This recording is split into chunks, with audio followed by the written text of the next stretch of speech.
The balance I strove to perfect has been upset. My ravenous brethren cannot see the greater good. And once again, they wreak havoc, their hunger knowing no bounds. Humanity fights valiantly, but they are losing ground.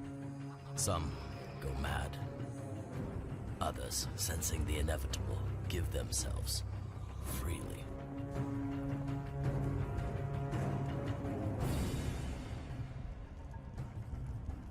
And once the shadows claim the last of them, my kind shall turn on itself. Where is she whom I created, my guardian of order? Avacyn, my angel. What has befallen you? I will find you, and those who block me will answer to my sword.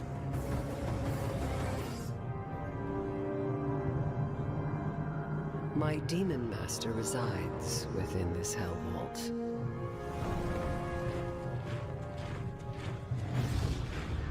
I cannot shatter it outright, but I can cast a spell that will make an unwitting fool the agent of its destruction. Such as Thalia. You, Cathar. Save this shiny rock, or save the lives of your fellow warriors. How predictable. Grizzlebrand, the demon I seek to remove my curse. Avacyn! With Avacyn restored, my interests now lie elsewhere. Legions of angels have been given a renewed sense of purpose, and clearly, strength is returning to our people. Archmages are again wielding their divine power. Once fearsome predators are now subservient guardians. And this reign of darkness will end.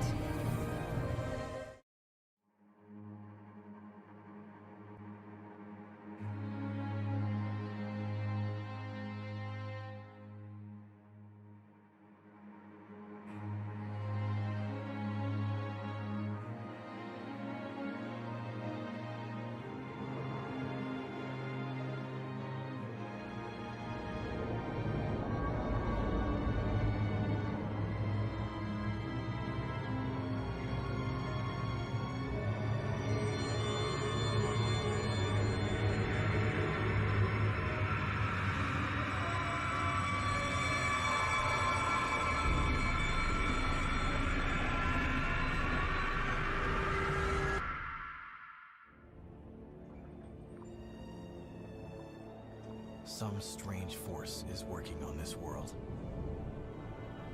twisting it into a bent reflection of itself.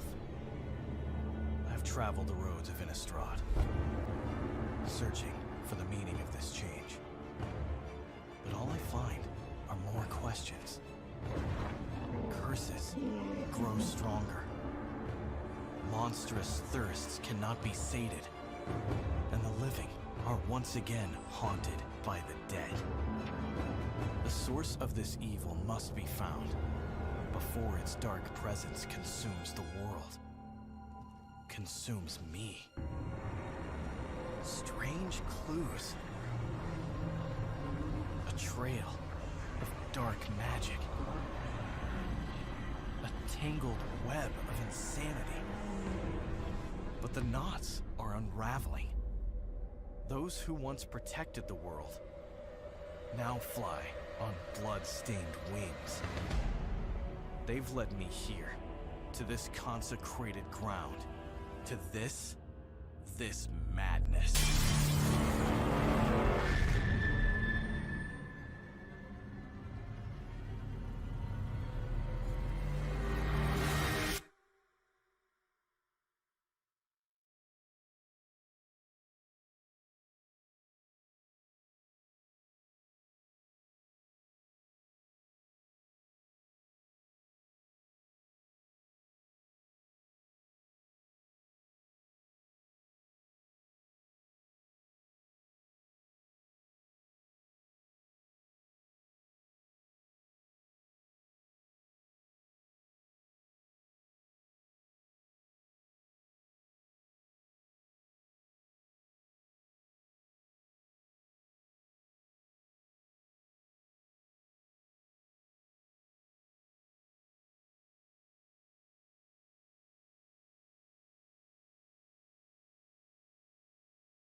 I have entered an accursed plane, where even death is not absolute. A foul land where nothing seems right, where abominations run rampant, preying on a terrified populace.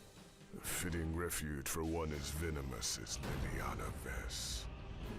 This consort of demons has damned me with the curse of the Chain Veil, and she will revoke it, or she will die.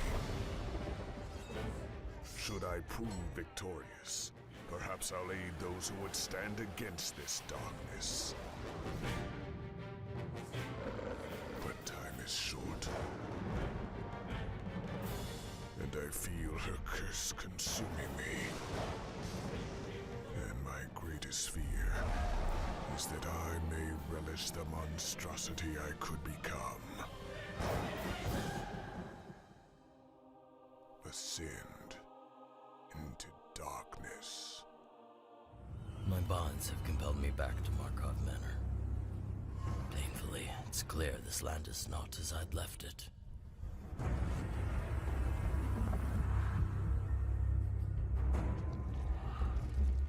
Thraven's wall has been breached.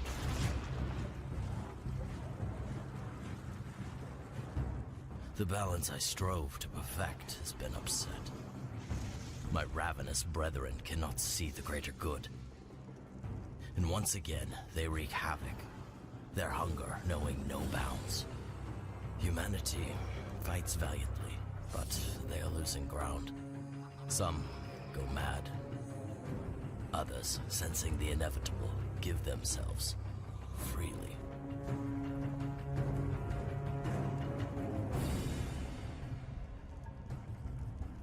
And once the shadows claim the last of them, my kind shall turn on itself. Where is she whom I created, my guardian of order? Avacyn, my angel, what has befallen you? I will find you, and those who block me will answer to my sword.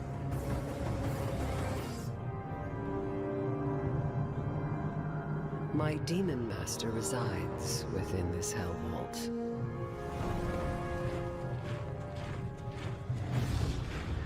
I cannot shatter it outright, but I can cast a spell that will make an unwitting fool the agent of its destruction. Such as Thalia.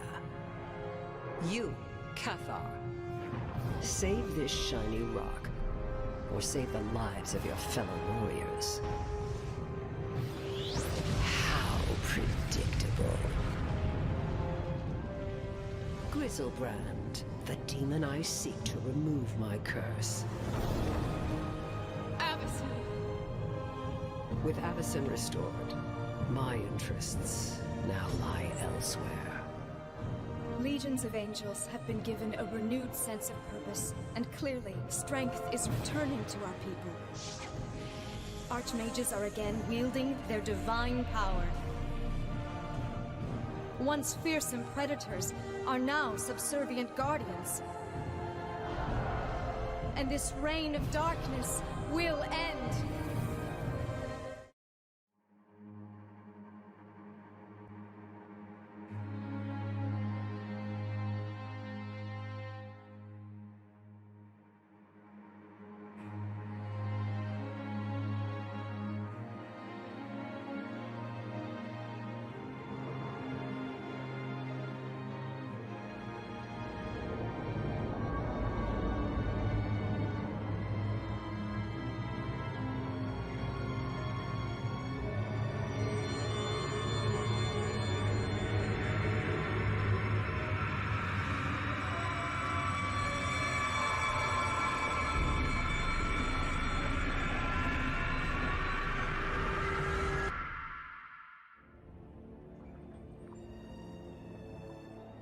Some strange force is working on this world,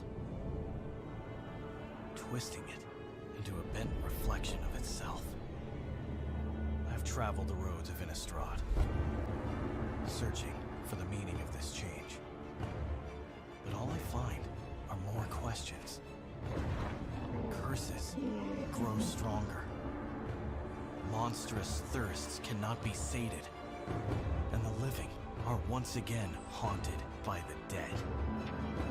The source of this evil must be found before its dark presence consumes the world. Consumes me. Strange clues.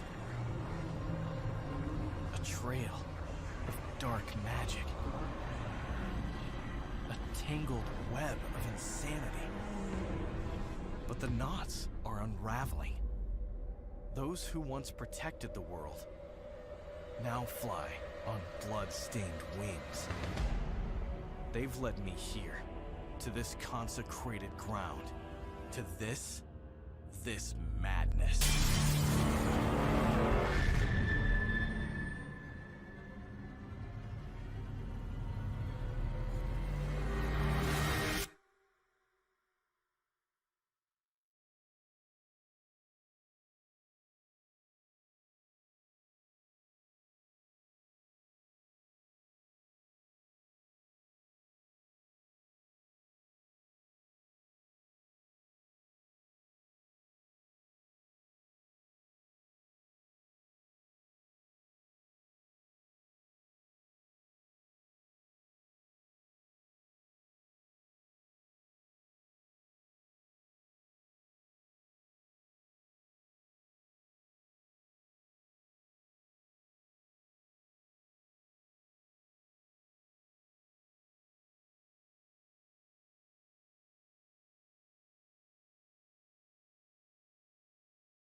I have entered an accursed plane, where even death is not absolute. A foul land where nothing seems right, where abominations run rampant, preying on a terrified populace. A fitting refuge for one as venomous as Liliana Vess. This consort of demons has damned me with the curse of the Chain Veil, and she will revoke it, or she will die. Should I prove victorious, perhaps I'll aid those who would stand against this darkness. But time is short, and I feel her curse consuming me. And my greatest fear is that I may relish the monstrosity I could become. Ascend into darkness. My bonds have compelled me back to Markov Manor. Painfully, it's clear this land is not as I'd left it.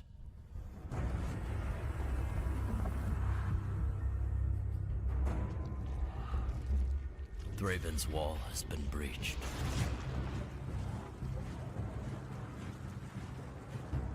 The balance I strove to perfect has been upset. My ravenous brethren cannot see the greater good. And once again, they wreak havoc, their hunger knowing no bounds. Humanity fights valiantly, but they are losing ground. Some go mad. Others, sensing the inevitable, give themselves freely.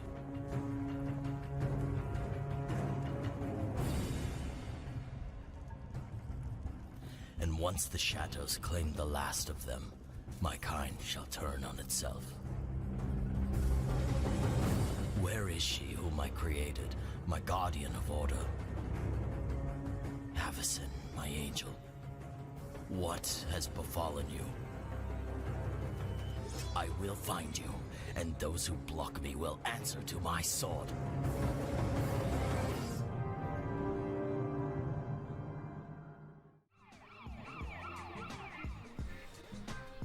Alright, so take a look at the camera here. There's no background. I can change screens and there's still no background. That's how it works.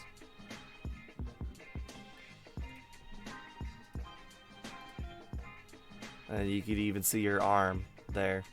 Yeah, I see you. Alright. Hey, what is up, guys? It is Steve here, and it's time to start another stream. So, today, as the title suggests, we are doing viewer duels. Got my new microphone, new green screen, and I'm ready to go. So let me go ahead and bring this up, see if... I'm not sure how many people we currently have to do viewer duels, but we'll go ahead and put this timer on just to see how many people we got going on here. Let me go ahead and head over to Aetherhub on my other monitor to go ahead and get ready to set the decks, get the... Let's see, how many lists do I have? 1, 2, 3, 4, 5, 6, 7, 8, 9, 10, 11, 12, 13, 14, 15 deck lists. So let me go ahead and make a list here for 15. Alright, 1 to 15.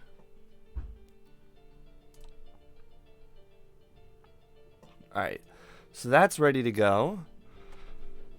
Alright, it does not appear that we have very many people online today because this isn't generally one of my normal streaming days. Although I did figure that I'd have some people here today. I see Warlord and Angel are in the chat. I would have hoped that they would have at least have joined.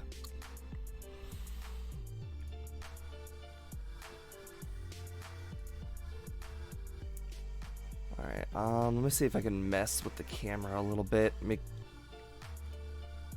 See if I can make it a little bit better.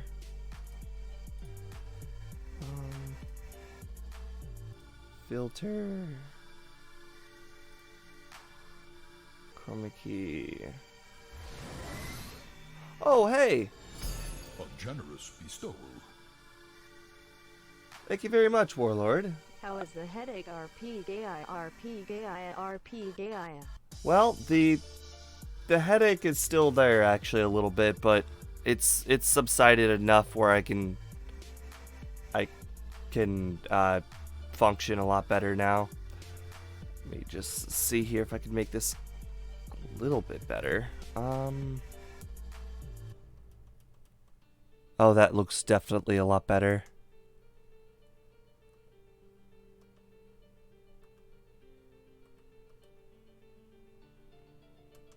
Yeah, there we go.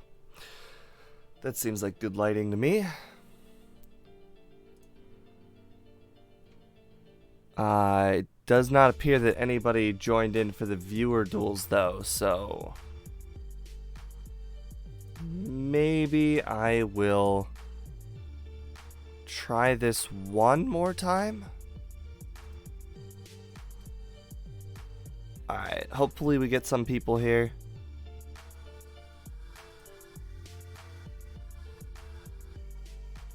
Interesting. I clicked a button that said thank, and it, like, thank two people in chat. Very odd there. Oh, the bot is offline. Okay, well, that's not great.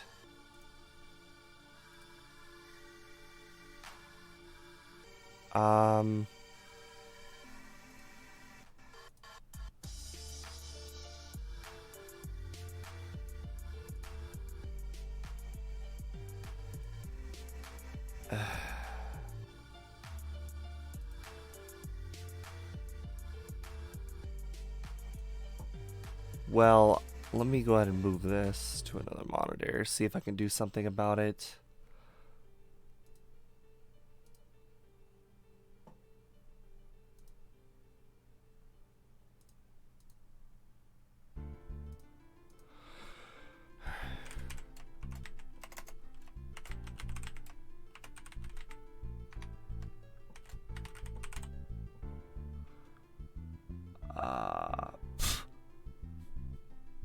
Crap, now I gotta go remember my password. I'll be right back. Alright, well, I'll stay here. It's just gonna be a little slow.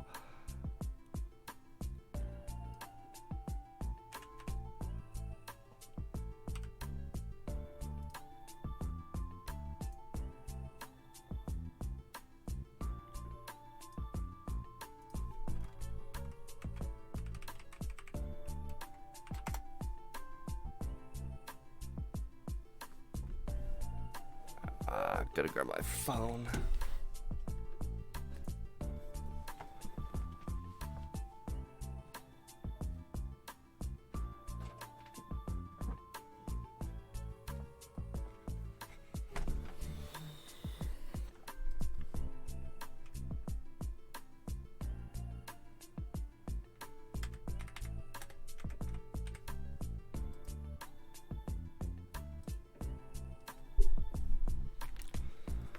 Alright.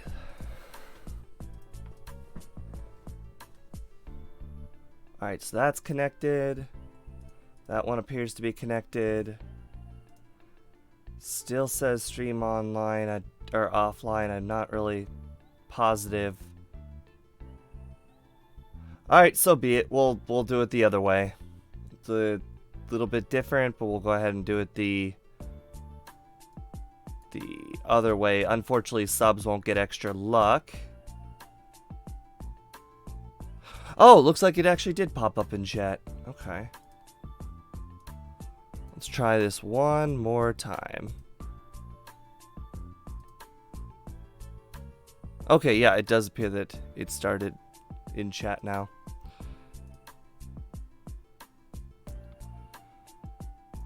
Alright, sorry for the inconvenience.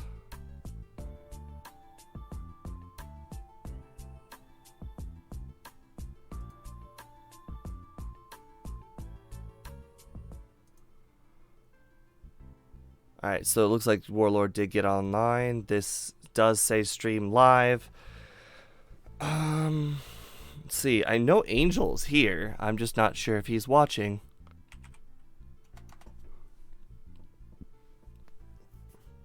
I'm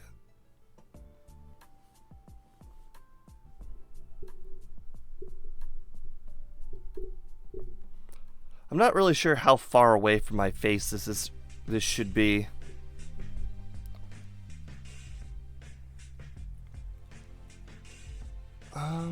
I guess we'll just have to be testing this out on a trial basis. I'm trying to see how it compares when I talk versus the background music, and the bar is definitely in what I consider a good place.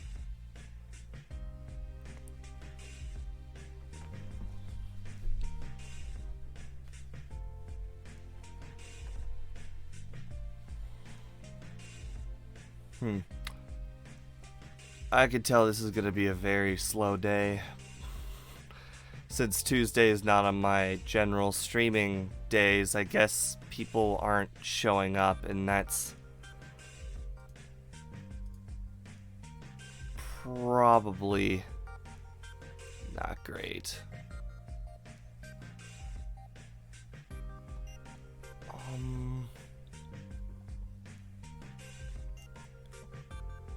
Alright, the winner is Angel. Okay. Alright, and the first deck is deck number 12.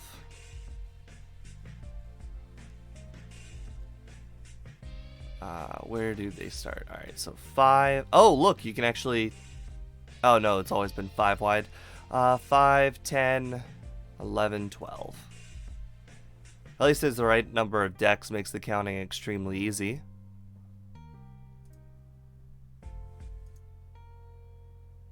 Green, black. Alright. Deck is now set on the deck hub. Now we're just going to wait on Angel here.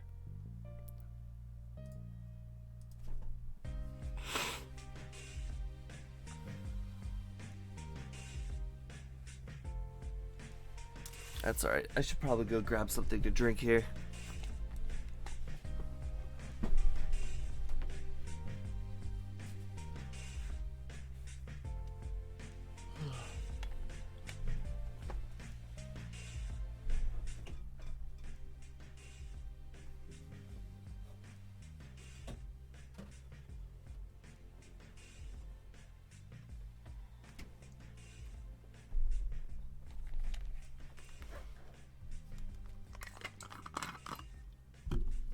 Hey, Wins Dino. Hopefully you joined in on today's viewer duels. We're doing historic decks. I know today is not generally one of the normal streaming days, but I figured since I missed Monday's stream, should probably make up for it today. Things are growing alright. Well, kind of alright. Football betting isn't going very good, but life is going alright at least.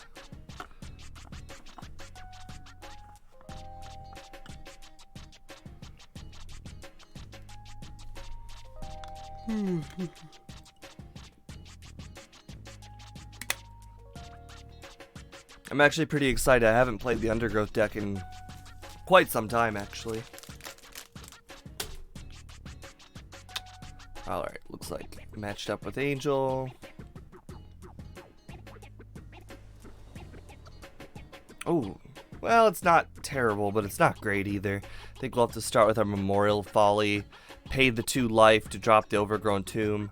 I really like this Great Henge I got going on here. I feel like it combos really well if I get a Mulder Hulk out. Ooh, Stitcher.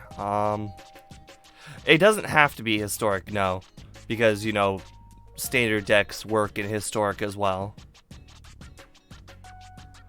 Alright, I don't have a turn 2 play if I go with the Stitcher.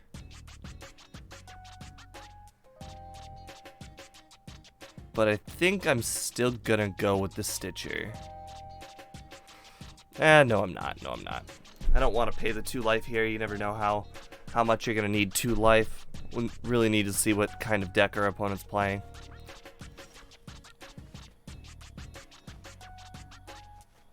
Alright, so see what we dump.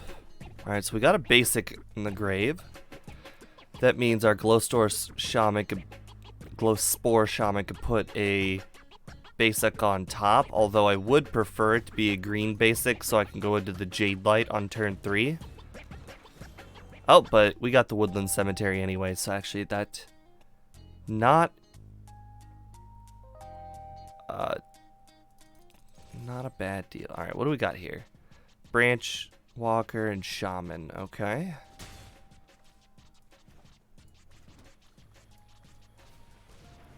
We want to dump everything as quick as possible.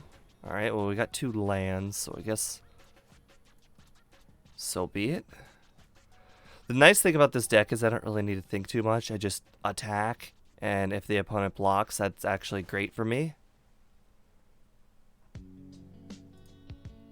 Only 2 in the grave, but I guess we don't have something that benefits from the grave yet.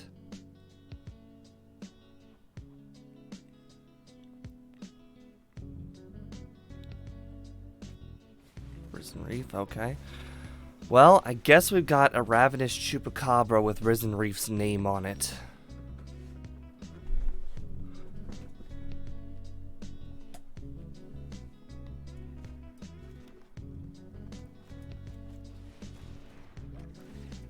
I'm not even going to offer the trade. Now we'll do that. I like this Castle of Loch Twain as well, because I feel like I drop most of the cards in my hand when I played this deck, so I feel like it probably fits in quite well. The only problem I have with Castle Loch Twain is it doesn't combo well when you've also got 4 copies of Memorial to Folly in the deck. So I think I'm only running 2 castles, because the Castle Loch Twain doesn't count as a swamp, therefore it doesn't make the Woodland Cemetery enter untapped, and also there's less swamp sources because of the Memorial to Follies. Alright, so we got Necrotic Wound for Risen Reef.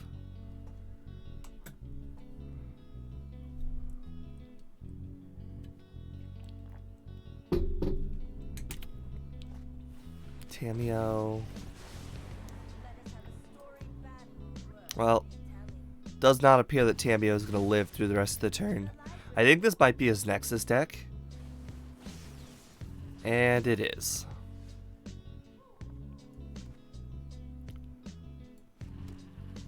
Alright, does not really make a difference what order I play these in, so I guess I'm just going to go ahead and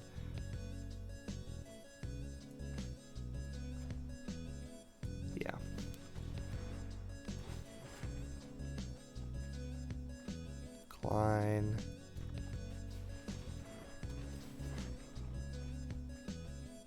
Klein.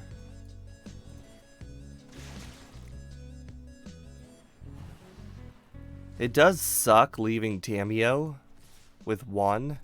Not much I can do about that. I need to catch up on Arena because I have fallen behind a bit, but don't have a good deck. Well, I mean, with Historic, you can play any deck, you know, from the past or the present, so I would imagine you would have at least a few decks in Historic, even if you don't have them already built. I'm sure you could get a few decks. No Mulderhawk in the grave, that's kind of a bummer.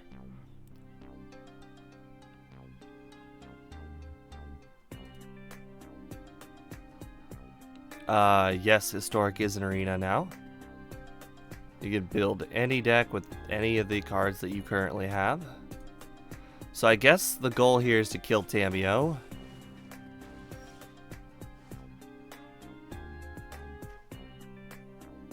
Alright, I can't do anything about the Cavalier, but I can at least kill the Tamiyo.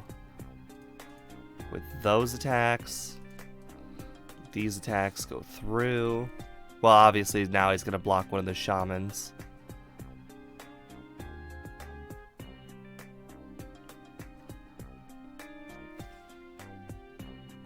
I was hoping a little bit that he would do the Stitcher, but so be it.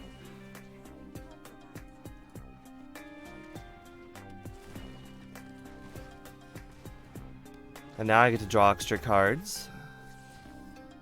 Chupacabra, dump. Hello, Bacon Master. I see you found your way to another viewer duel stream. Playing a bit of Undergrowth with the Great Henge. See, this is one of those situations where I had mentioned that my hand usually gets pretty empty pretty fast, and the Great Henge and Castle Loch Twain would come in handy. But I know exactly what deck Angel's playing right now, and it's his Nexus deck. And it makes sense because his Nexus deck rotated out, and now he gets to benefit from it again, since we're playing Historic.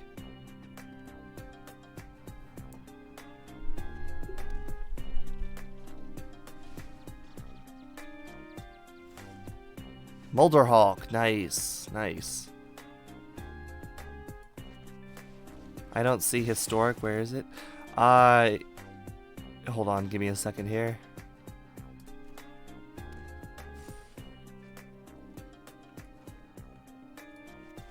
Well, the thing is about historic, it's kind of just there. I'm not really sure how to explain it.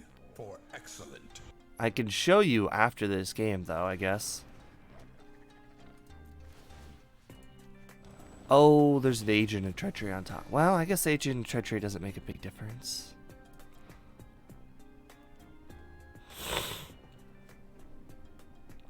Obviously, he'll steal my Mulder Hawk, but there's nothing I can really do about that. Oh, he's gonna grab Yarok. Interesting.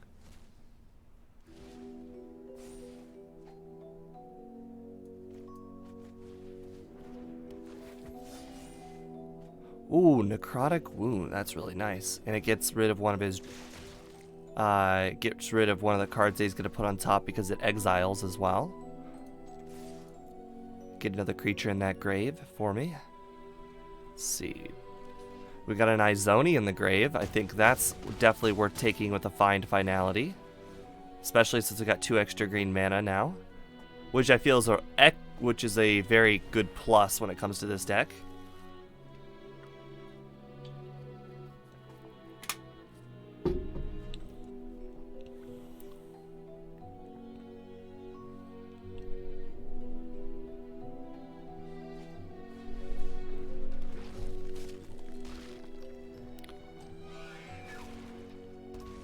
Interesting. Paying 2 life. I would play TMEO. Okay. Now, what is he going to grab here that's going to... Well, there's nothing. There's nothing that can possibly save him here. Nexus would help if he still had enough life, but he doesn't. So I'll show you where Historic is wins Dino right after this game.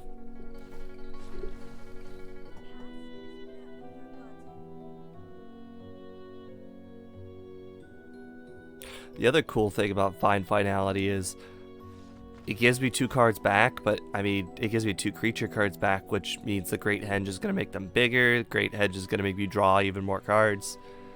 Pretty cool combo there. Alright, so when you go to deck, you can go to create deck. You can pick Historic here. Or, for instance, you could go to my Aetherhub page. Let me go ahead and... For instance, let's go ahead and grab the Undergrowth deck. Export. MTG Arena format. Copy to clipboard. Import. And it goes somewhere.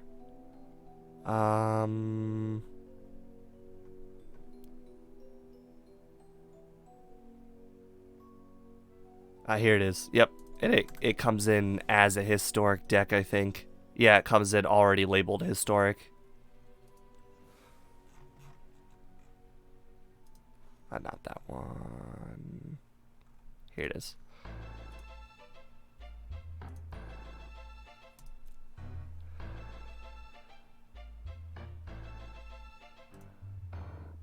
Alright, so we go ahead and set up the next one here. Allow. I don't know how to see how long you have until you do your next sub. I've never really subbed on anybody long enough to know. Oh, but it sounds like Angel knows.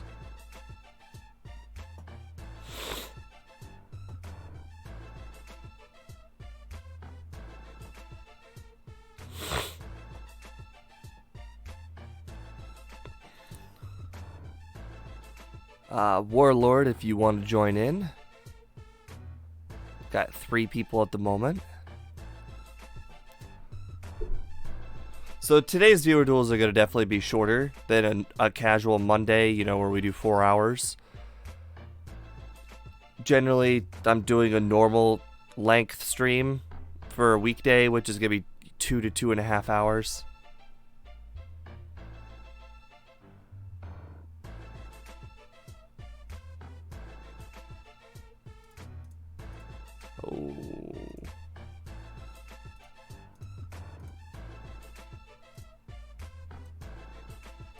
Well, something wrong definitely happened over there.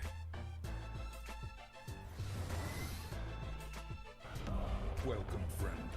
We salute you. I'll figure that problem out later.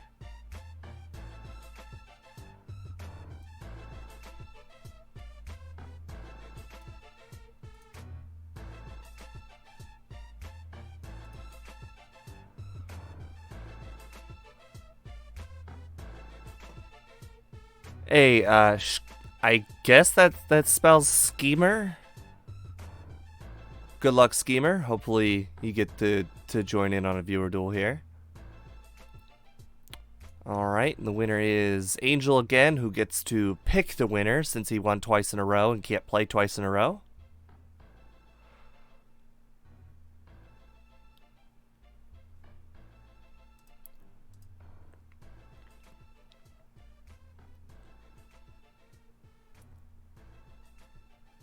Angel, if you could pick the winner, that would be appreciated. Ooh, that looks a little bright.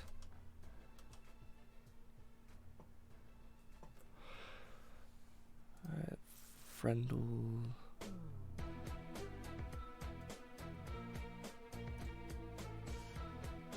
CM. Oh, okay. Schemer. He wants Schemer to play. Alright. So here is my ID, Schemer. And you can send me yours whenever. Let me go ahead and... deck number 3 is the one that I will be using.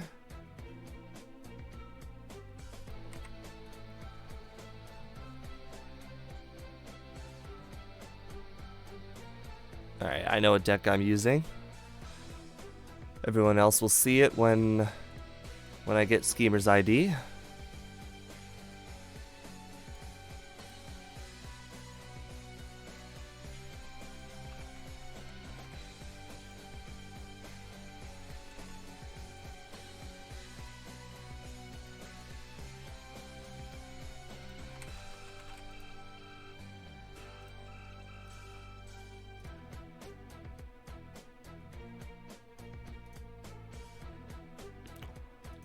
Schemer, are you like logging in or something? Is that why it's taking a while here?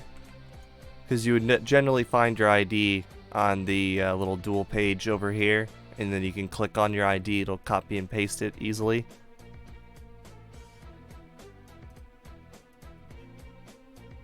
Oh, okay, you are logging in. Okay, makes sense. Yeah, no rush.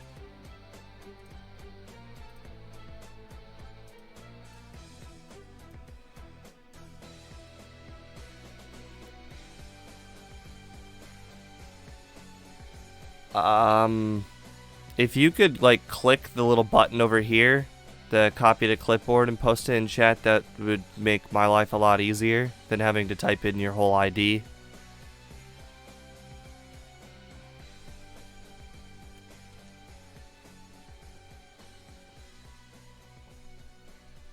There we go, that's perfect.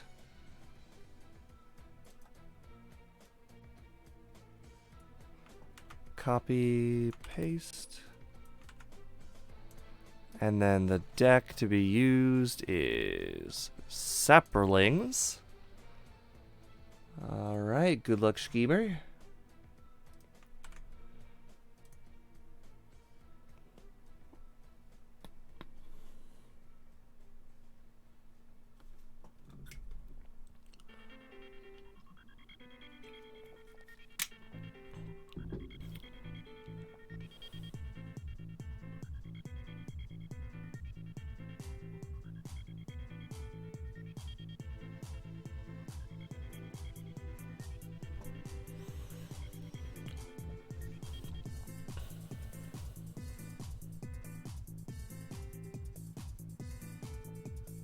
Alright, well hopefully Schemer's already got my ID. If not, there it is again.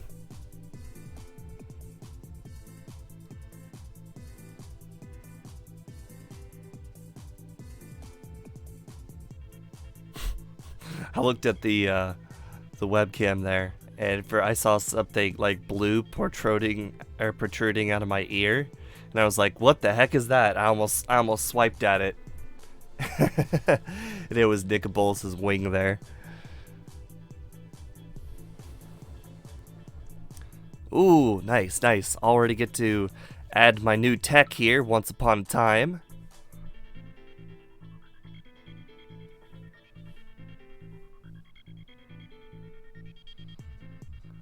So obviously I had to make updates to this deck, and Once Upon a Time was a good update. Let's see. We've already got 2/2-drops, so a 3-drop is recommended. We do have Spore Crown Thallid, which makes the Sap Herd a lot better.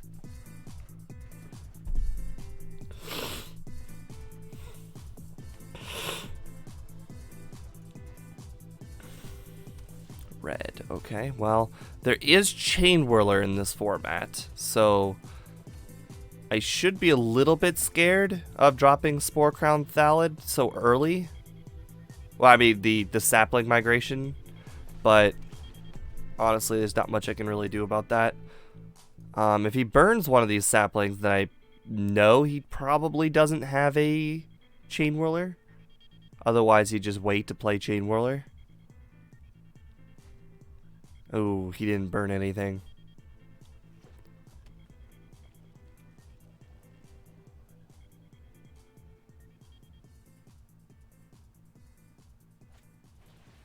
What is that?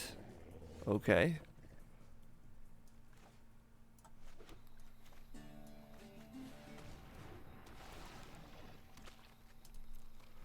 Alright, next turn we get a really nice attack off.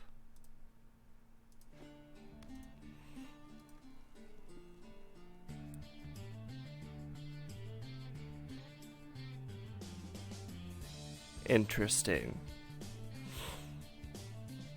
So far, this is starting to look pretty standard legal.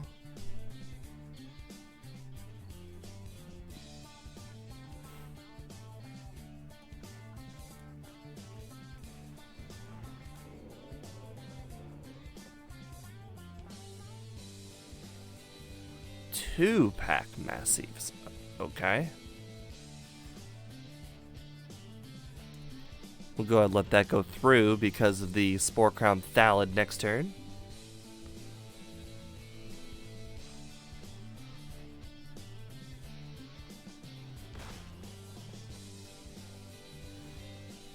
Ooh, another Once Upon a Time. That actually works out really well. And we'll play that on his turn. Question is, do I grab a land or a creature? Because I do have this Dryad. Well, I don't have two creatures, so there's definitely no finality, at least not soon. I think we're going to go ahead and start the whooping. Leave two of our saplings back for defending. Welcome, friend. We salute you. Although it does appear that he has burn, so maybe we don't attack. Or at least if I do attack, I attack with just Sap Herd, because that trades whether he kills my Thallid or not.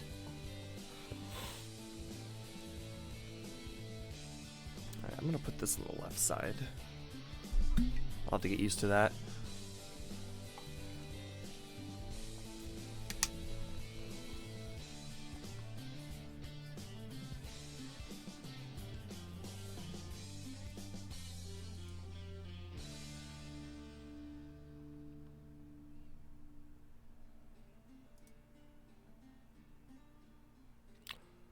Schemer must be thinking real hard.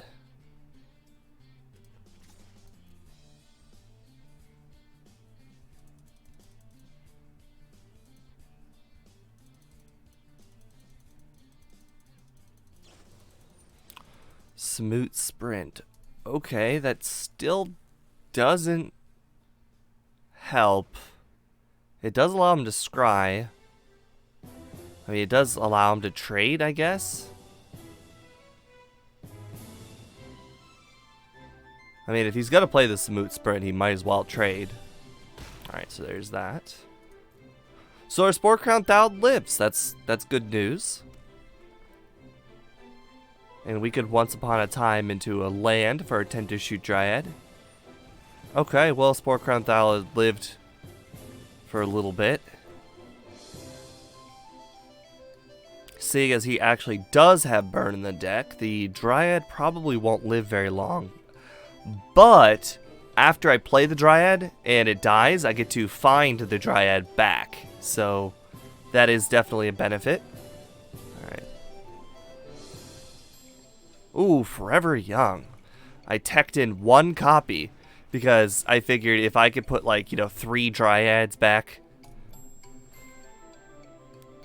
If I could put, like, 3 Dryads on the board, or put 3 Dryads back on top in a row, it would really help in the late game. If not, it's still just a draw 1 card from your grave spell, and I like that as well. Although, I do like the Spore Crown Thallid.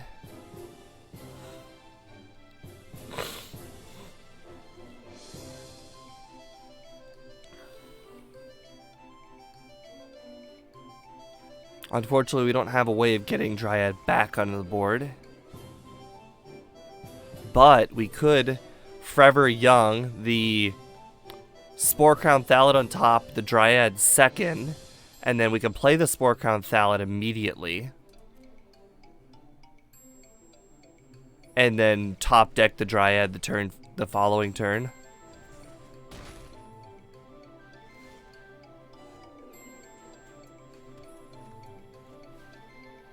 Alright, so choose any number of creature cards. Alright, so I've never used this before. I want this on top, and then I want that. Okay, so I do get to pick the order. Good.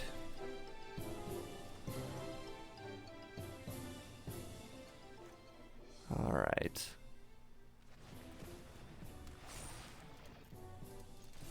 Alright, I think we're going to win this race here. I don't see any reason to use the find. Only 1 creature in the grave anyways.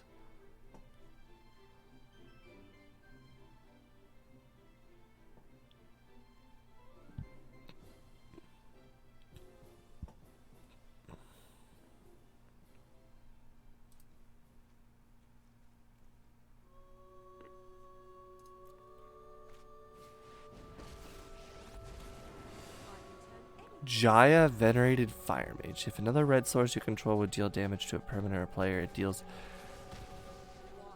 Alright. So be it. Should not be a big deal. In fact, that is game.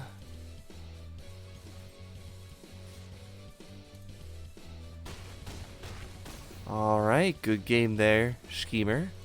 It was fun. Start the next one here. Oh, I keep forgetting that the victory does not go away.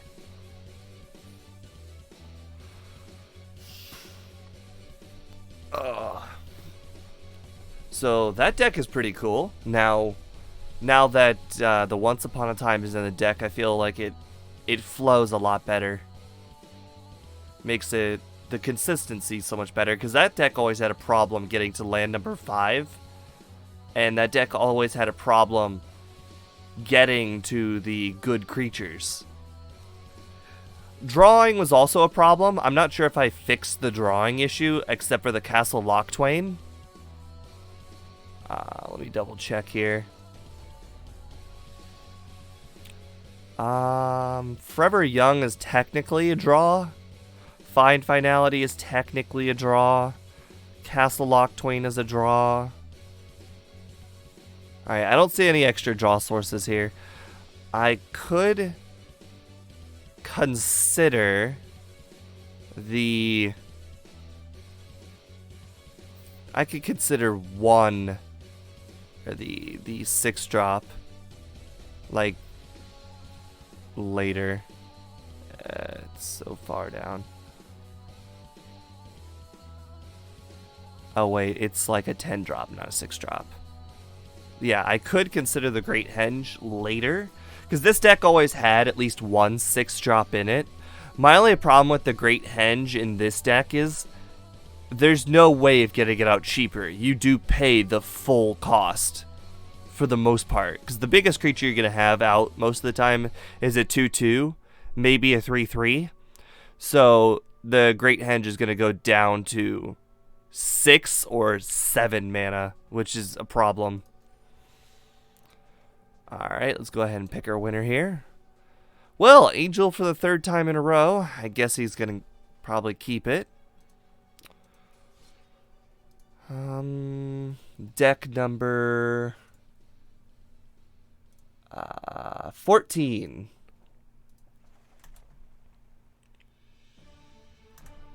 5, 10, 15, 14. Big Dragons. Okay. Big Dragons, pretty darn fun deck.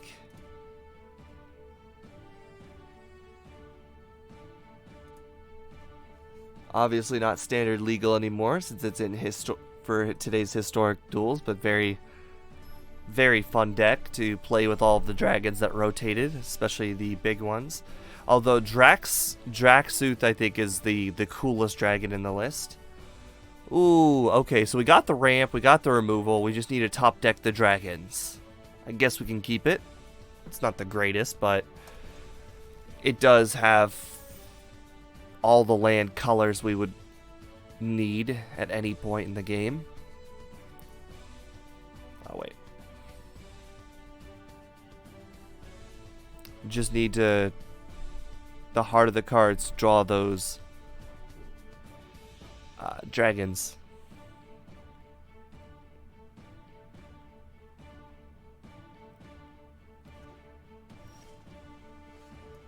Alright, well, Sarkhan is he's considered a 4/4 dragon for 5 mana and extra 4/4 if need be.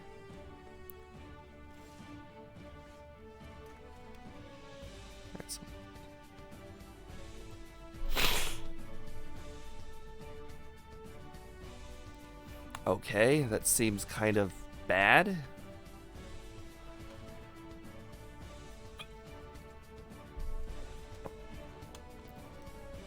Rat. Oh my. If this is a rat deck, then our Sarkhan is almost game over for him.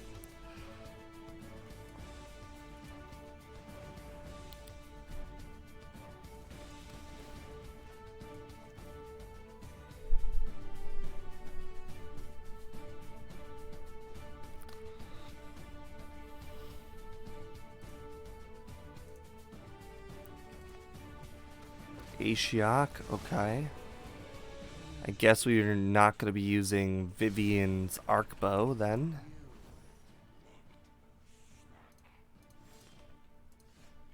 And of course we got another one.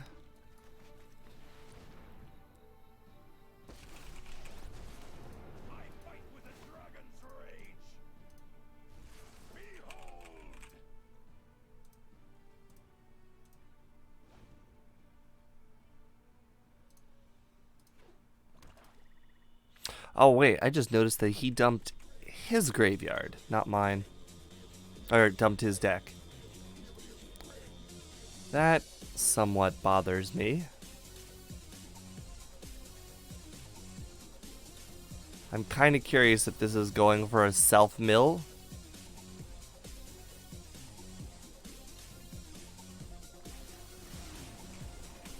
Okay, well this is definitely going in a self-mill direction.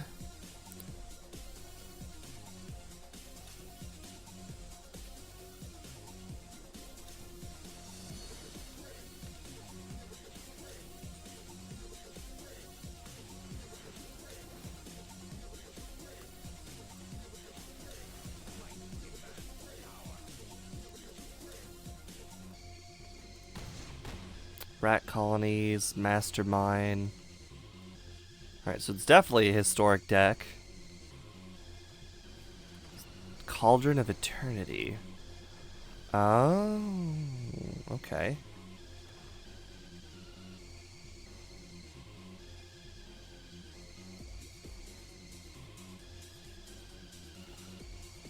Cauldron of Eternity actually sounds pretty good for a for the Undergrowth deck, actually.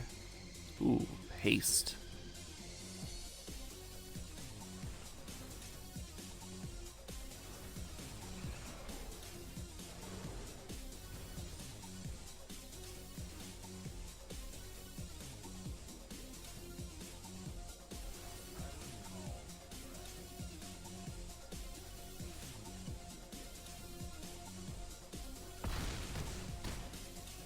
I see why he was self-milling, though.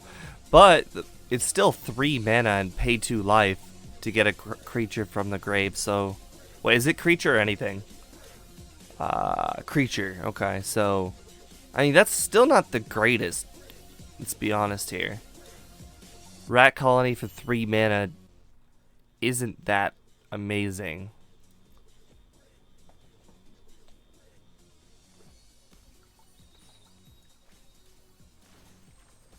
Well, I got a full house of Vivians and Lava Coils.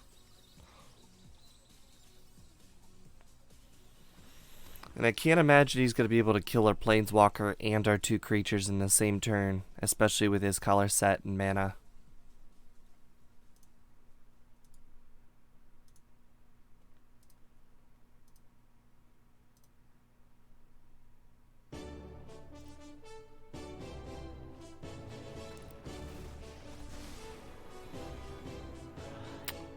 That is not going to do it.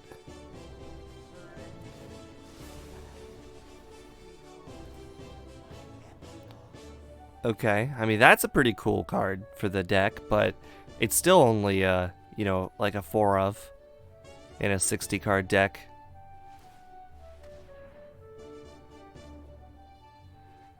I mean, the Icon of Ancestry is also not terrible. I feel like he's got too many things going on. The Folio of Fancies is really bad. I mean, I understand the Icon of Ancestry, Cauldron, and whatnot. I think the Cauldron has definitely got to go. I'm not sold on the Icon, but I do understand the threats that the Icon run into sometimes, so I understand it. It's just not probably the best choice for the red deck. I still think Experimental Frenzy is probably the best way to go when it comes to a red deck, but maybe not a mono black red deck. Could consider going in a different direction with mono black.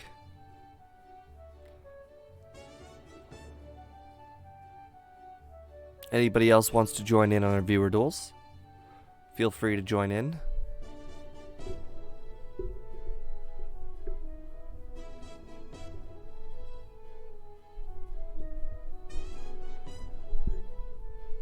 No requirements, anybody can join. All you have to do is be a follower, and you have to be a follower to say something in chat, so by all means, join in on our viewer duels if you can. Struggling to find the perfect spot to put this microphone where it's not in the way, but it still looks good, not stupid. I'm also not sure if this stand here is annoying or not.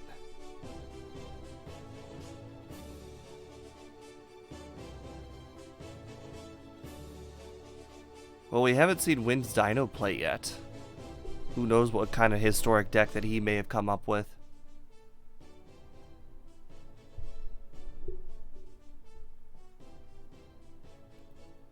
Ooh, I wonder if I could move the mic like right at the edge, like right there, and then angle it like that. Oh, you imported some? Okay, well, I mean, that works too.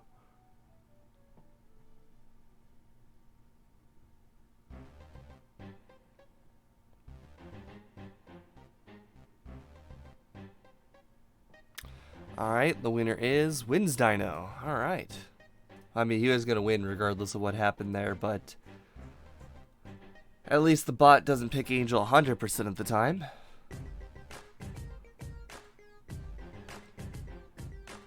Alright, got the ID. And the deck number is deck number 9.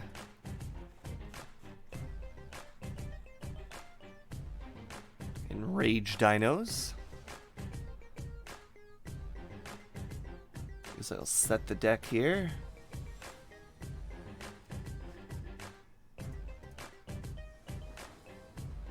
Alright, deck is now set. I'm going first, I like it. I forget if I put Once Upon a Time in this deck or not. It feels like a deck that would probably benefit off of Once Upon a Time.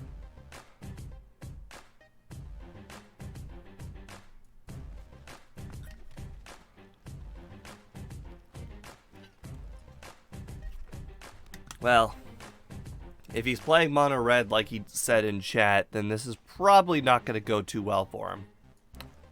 Because enraged dinos strictly have a large advantage over mono red.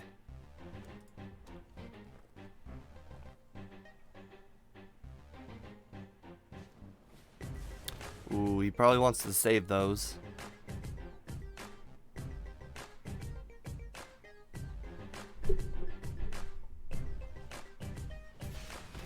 Ooh, that is not smart.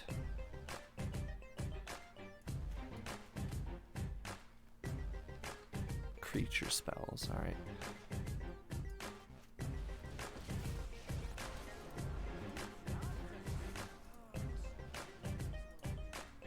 Alright, so next turn we've got Marauding Raptor into Ripjaw.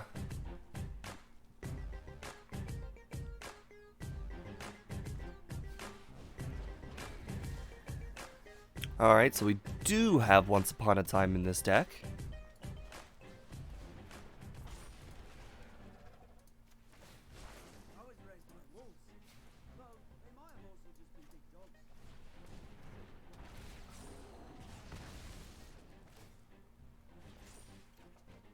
Alright, so we don't have any individual removal per se in hand, but we do have the Domri to kill the Spitfire, so there is that. And the Domri would require... Well, the Domri is probably not going to die this turn, because if he wants to increase the Spitfire's damage, he's going to need to hit my face directly. And if he hits my face directly, that's only going to bring his Spitfire up to 4 and not 5.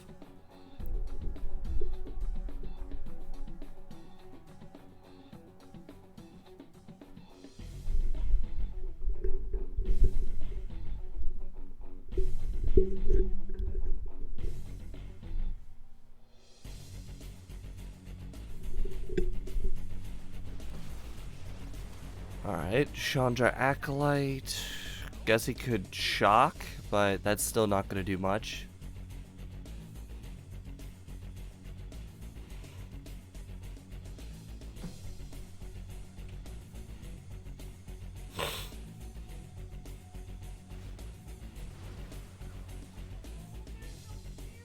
Interesting choice there.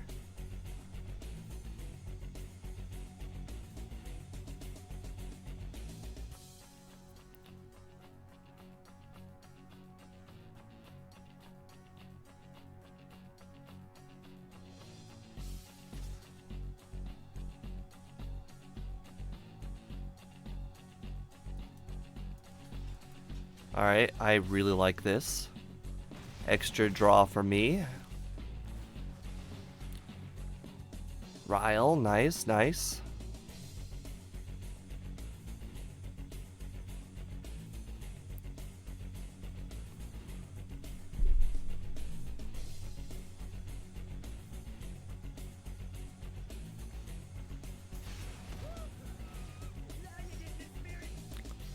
Alright, well, I know it's going to kill my Domri to kill his Spitfire, but because he's down to, well, 2 cards, and I'm going to be killing the Chandra, I think I can take the risk of dying this turn in order to save my Domri.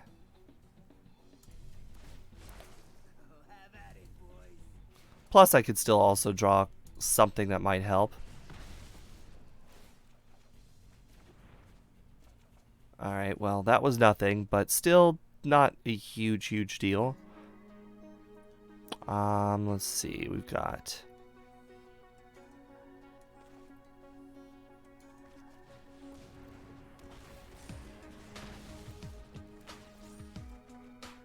Well, that's not going to do it. Alright.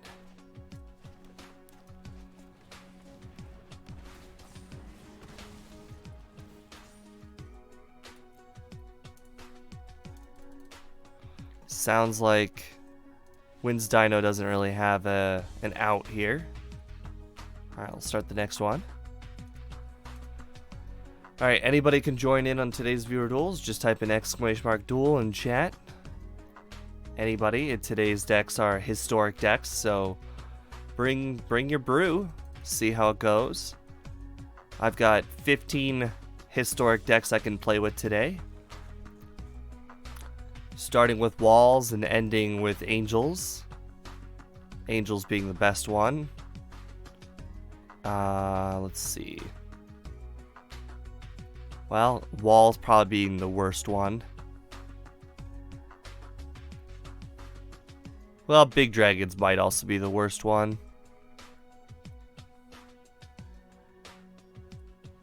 Merfolk is hit or miss if it's good or not. GG there, yep. If anybody else can join in, that would be highly appreciated. Don't want it to be Angel Fest here.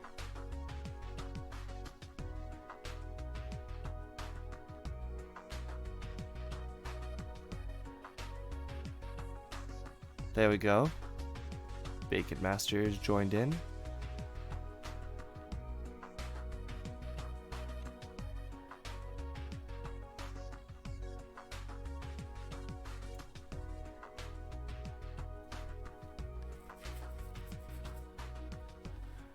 Out of curiosity, do you guys think I should add the cat cam back now that I got my setups ready?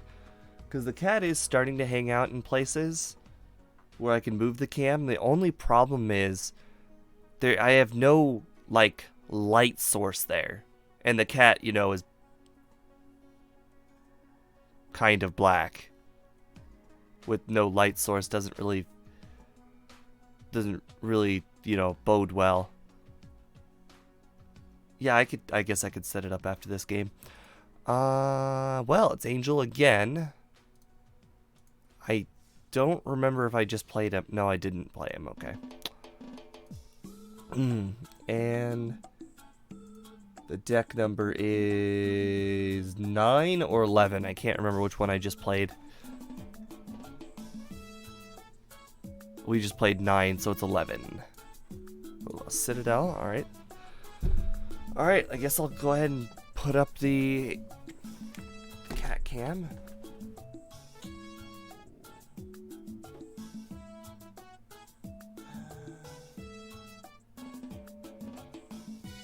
That's not good.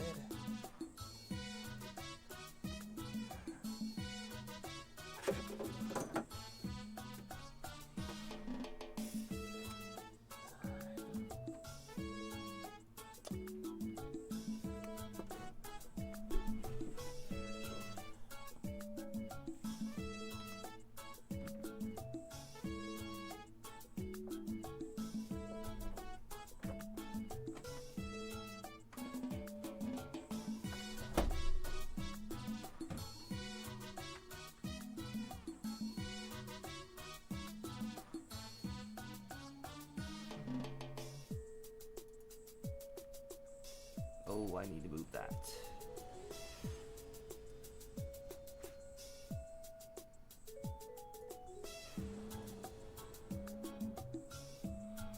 Like I said, not really much natural light over there. I could probably try, at least fix it a little bit. Make it a little bit less blurry. Not much I can do about it. I really like the Once Upon a Time in this list. My only question is if Once Upon a Time is worth it because of the life aspect of this deck. The other spell gained you 3 life and did almost the same thing, but it obviously didn't do anything on turn 1.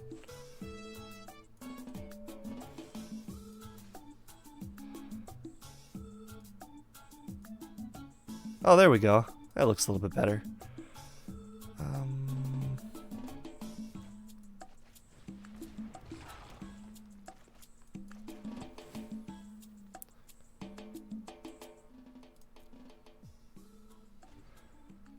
I mean, the deck does have infinite combo, yeah.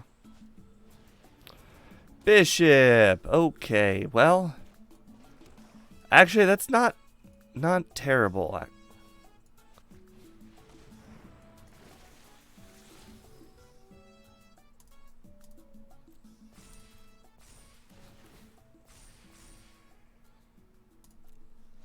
Alright, so next turn we've got land number 5. And we can play both Wild Growth and Jade Light in the same turn since we've got 5 green sources. Just need to double check that it makes taps a black source on each one. Just need to get a green source here. Perfect. Now we've got our Bolas Citadel ready to go. This one may be over a little bit sooner than expected.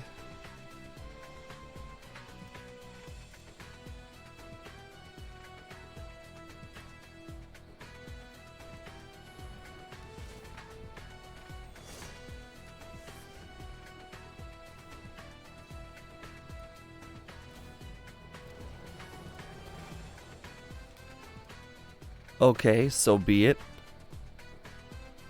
Alright, we've already got a triple black, it looks like.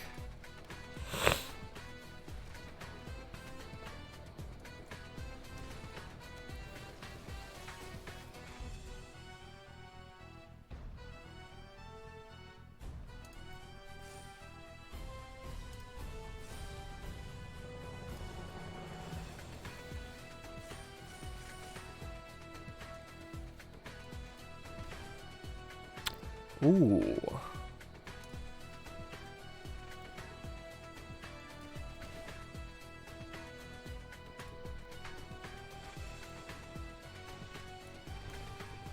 Ho ho. This has officially ended.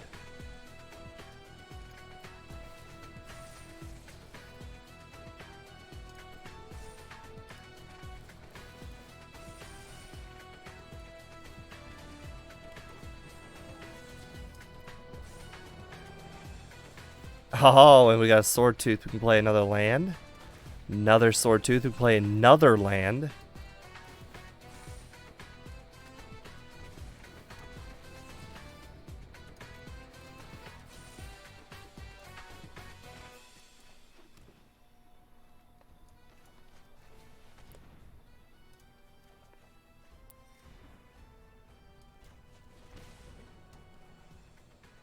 Bummer. I'm only going to get to attack with these. What a bummer. He has to block at least one of them.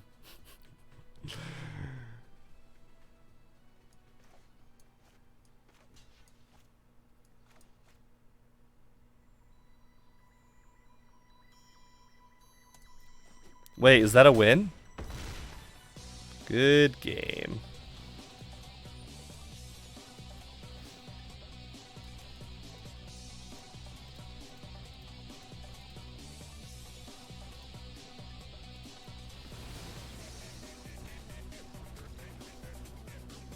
Booyah? That was gotta be like one of the best games I've ever played with that deck.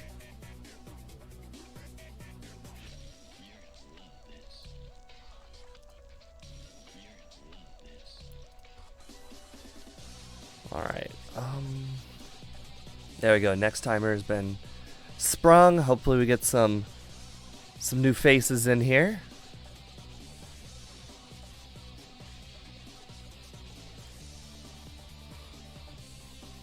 Guess we still got another 40 minutes to an hour, depending on what the popularity is for today.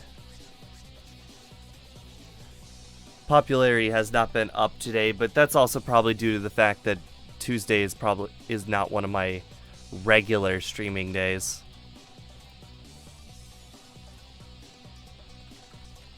But I'm glad we got Mr. Rain going on here. Extra. Always great to have some new people joining in for viewer duels.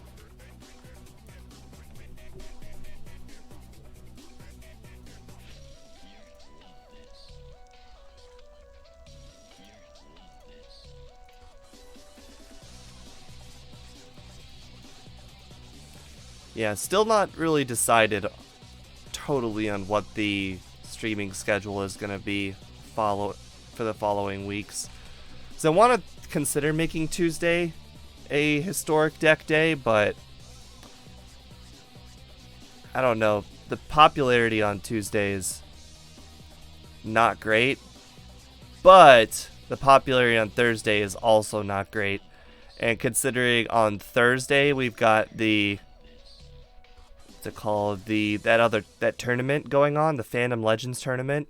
Most people are generally watching the Phantom Legends tournament, so watching me play is probably not in their best interest. So maybe I should move historic viewer duels to Thursday and move just a regular deck to Tuesday, if I continue doing Tuesday. Hey, Mr. Rain gets to play here. Here's my ID, Mr. Rain. Whenever you want to send over your ID, that'd be great. We are going to be playing deck number 5.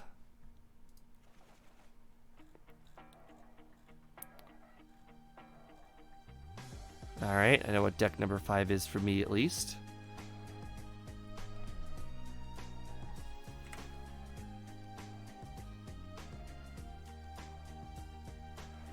I mean, taking a break. The thing is, I'm not really working at the moment. I am trying to look for a job.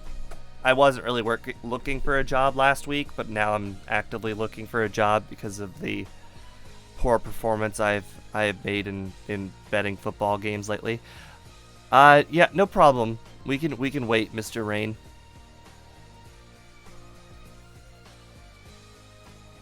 No, I've been off. Oh, someone else can play? Okay. Wins Dino, I guess. My temporary assignment ended not too long ago, and I just haven't gotten another. But now I'm signed up with 2 temp agencies, so maybe one of them will find me one. I have been a little bit more picky when it comes to the pay, now that I've got experience. Since I've got 3 temp jobs under my belt, and I've got experience with Oracle and I've got so many different softwares, but I mean the big one would be Oracle and QuickBooks. Then obviously I'm very fast at typing on Excel. The data entry job was just too easy. Ridiculously easy. Unfair easy. Hey look, it almost looks like we're playing Mono Blue and not Pirates. Because this is Pirates.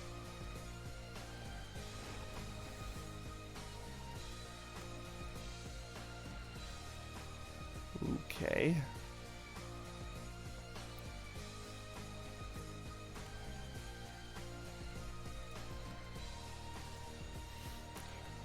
Alright.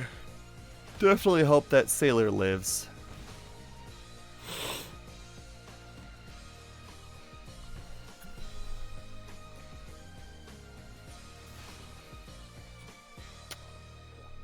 Depriving him 2 cards also feels good.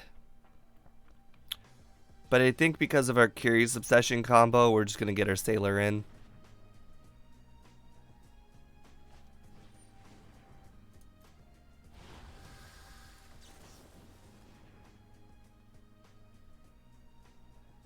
So we need to get some pirates, and we also need to get some black land.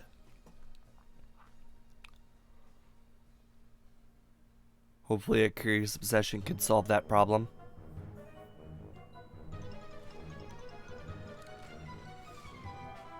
Alright, Drown in the Loch is not bad.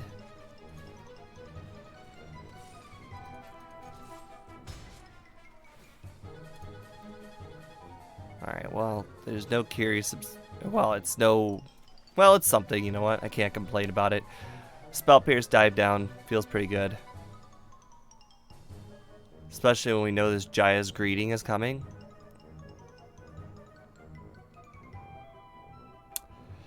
Now, I'm still scared using this Dive Down or using Spell Pierce. I think Dive Down's probably a little bit better, because then if I use Spell Pierce and his other removal is only sorcery speed, then he can kill my Spectral Sailor, whereas if I use Dive Down and his only removal is sorcery speed, then it's protected for the rest of the turn. If he's got like a shock and the oh, well, we're perfect here.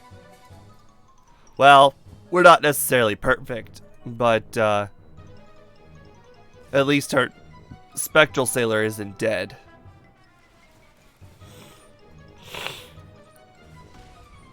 We really need to get this Drown in the Loch played. Wow. Chooses not to use that. Okay. Probably should have waited just to see if I would get black land first. Okay, well I didn't get the black land. Alright, I definitely want to make trades here, so we're gonna go with the Siren Storm Tamer. Makes them think that my Spectral Sailor is protected when in fact it's actually just there to be a chump blocker. We're gonna use the Drown in the Loch to kill one of his spitters.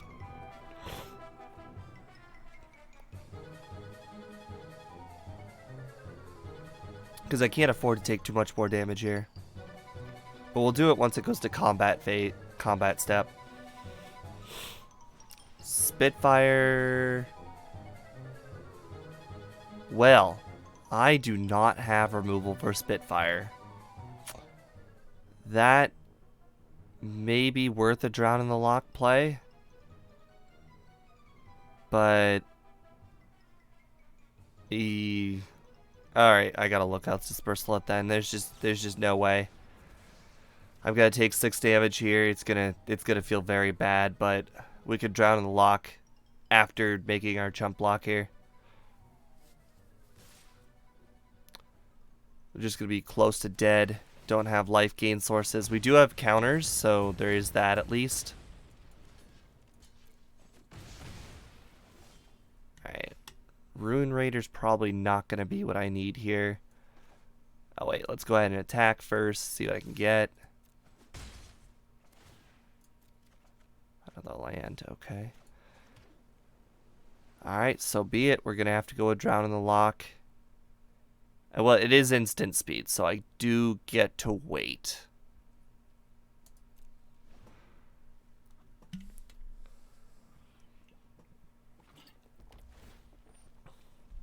Uh-oh. Oh, that's bad. Alright, he's going to attackers. Let's go ahead and...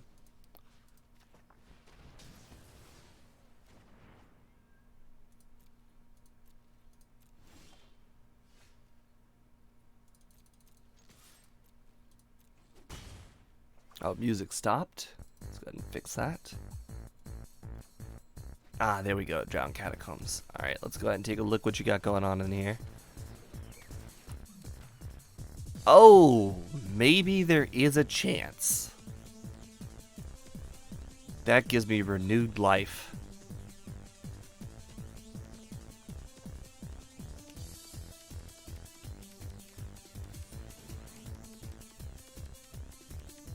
Sure. The haste part is the problematic part for me, but I can't do anything about it, so. The important thing is it gives the +1, so it doesn't activate the Cavalcade. Whenever he makes a 1/1.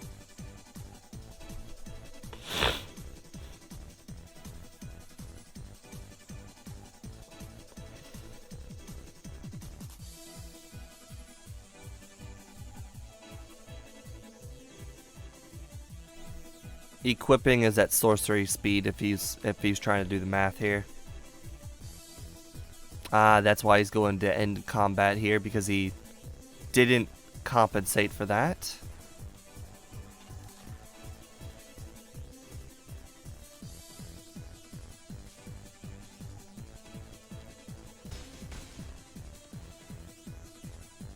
Nice, nice. Can always use a Lookout's Dispersal. Although he does have a lot of land, so probably not going to be able to avoid, or I mean to counter anything. Grim Initiate. I cannot Lookout Dispersal that because he's got the 4 to pay, so. It is kind of a blessing though that he's gotten 7 lands. It's the only real reason I'm even still in this game.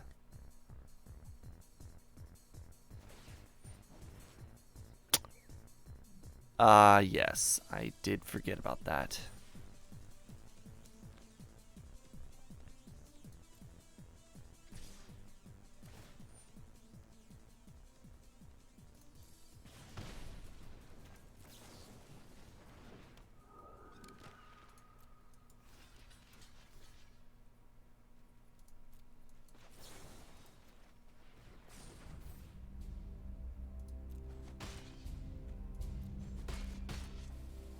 Alright.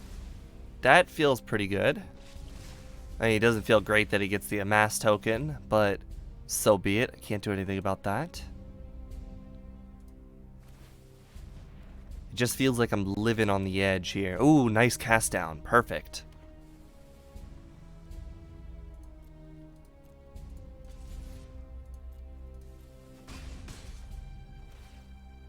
Almost exactly what I need. Ooh, double cast down. Now we've got exactly what we need to win this game. Our pirates are gonna do it. Alright, he's going to the attacking step. We need to do this now before he declares attackers and gets the cavalcade to go off.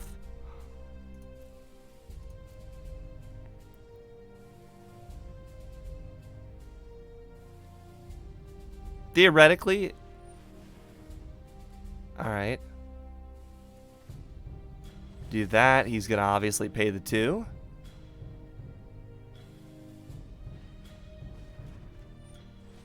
And then he can't afford that one.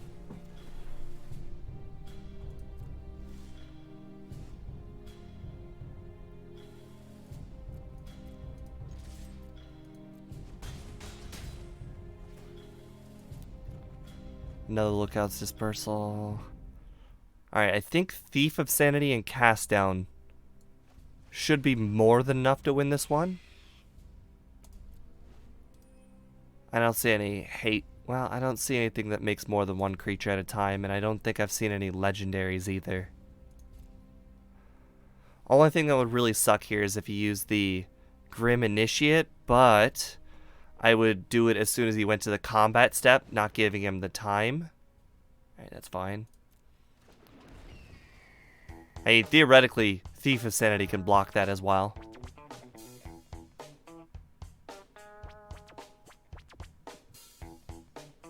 So he's got sort of like a situation here. If he activates the Crystal Slipper, there's... Okay. Obviously, going there. That's not going to activate the Cavalcade, so we can actually wait until the attacker step. Not that it matters at all, but we can. Good game here. Nice. I feel like I played that one out just perfectly, because that one could have went very wrong very fast. Because, I mean, I was within, you know, 1 to 2 burn spells of, of losing that entire game. I felt like I kept just the right amount of counters. I used the right creatures when I needed to. I feel like that game went over quite well for me.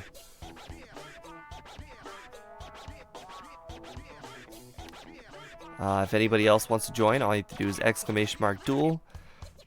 And then that's really it. There is no other requirement, just to be a follower and chat. That's really it.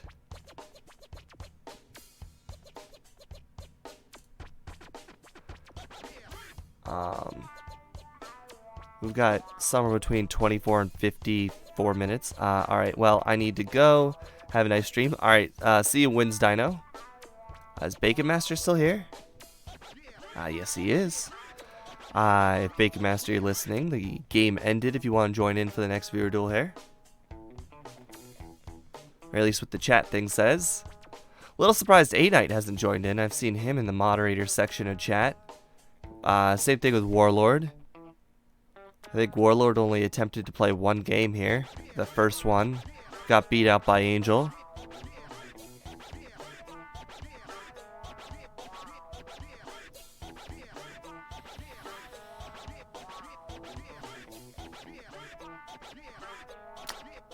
Alright, well, it appears that Angel might be the only one.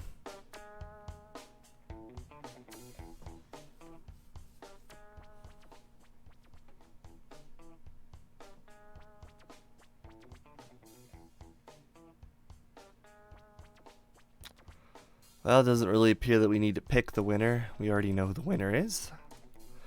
Alright, and the next deck to be played is deck number 15.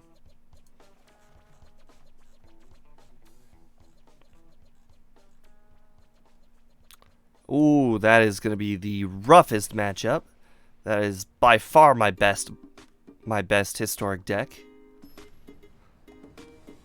There was just no way I could update this one to standard. Just too many of the parts rotated out. Alright, it's a pretty bad hand, let's be honest here. I think because of the Temple of Triumph, I might be able to scry into something I want early game, but this one could very much be over very quickly, not having anything until turn 4. Alright, well, this is getting very bad very fast. You know what? Let's go ahead and keep Clarion. Not really sure what he's playing, but Clarion's probably going to be the card that I need here.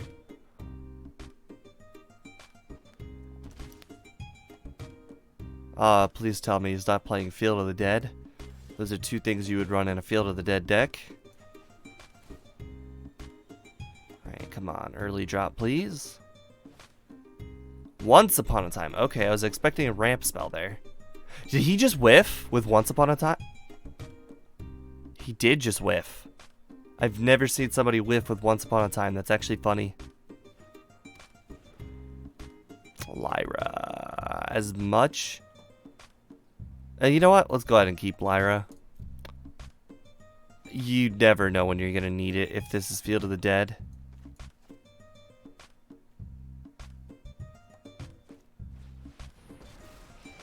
Well, that's going to really screw things up.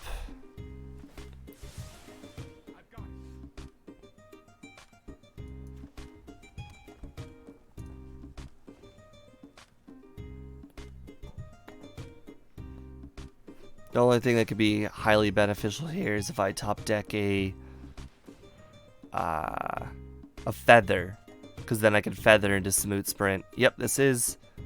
Dang, he's playing a tier 1 deck against me. That's not cool.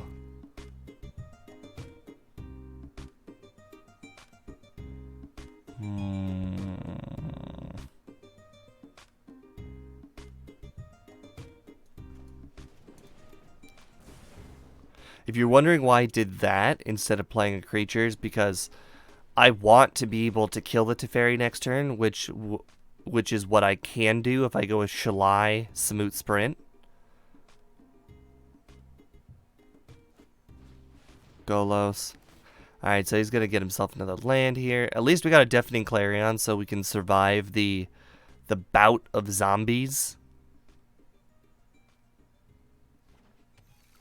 Oh, no. Okay, well, it's that one. So be it. But the important thing here was to kill the Teferi, because the Teferi kind of counters my deck.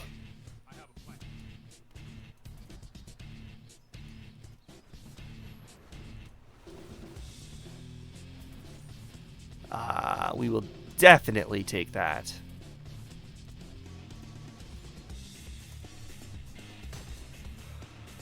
Alright, so we got a few things we could do next turn. I think the play, though, is still... We're going to go with the Lyra.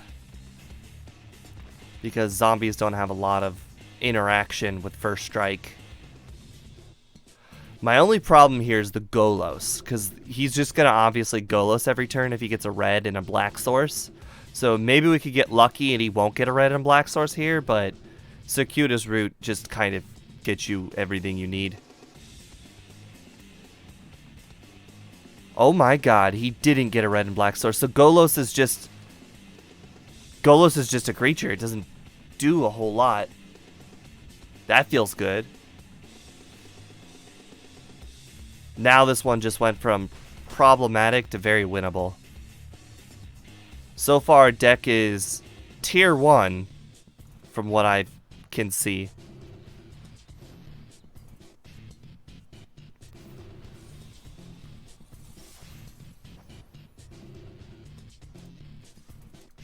We're attacking here because I don't think he'll attack with his zombies, because I'll get 5 life and I'll lose 6. So it's not a very good trade for him.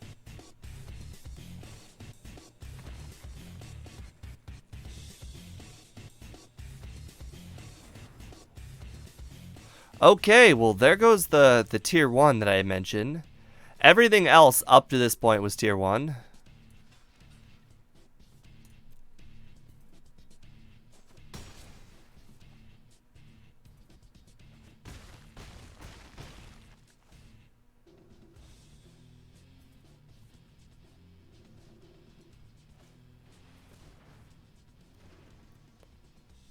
Hey, interested observer. Well, looks like Angel's backing himself into an even bigger corner because he doesn't know about our Clarion. So he's definitely not watching the stream, otherwise he would definitely not be doing this.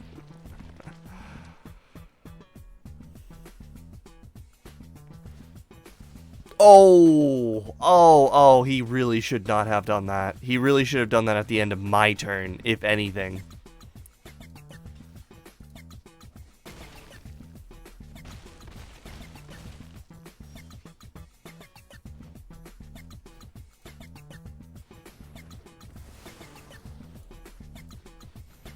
I think it's safe to say good game here. Other than Realm Cloak Giant, I'm pretty set for the rest of this game. So, we're just have to fingers crossed he didn't get Realm Cloak Giant. Okay. Wow. It does not get better than that. Truly, truly does not get better than that. Wow. That was the only top deck that really could have saved him. Oh my god, no! No! 2 top decks in a row! No! What is this? No! No! I'm gonna get top decked to death.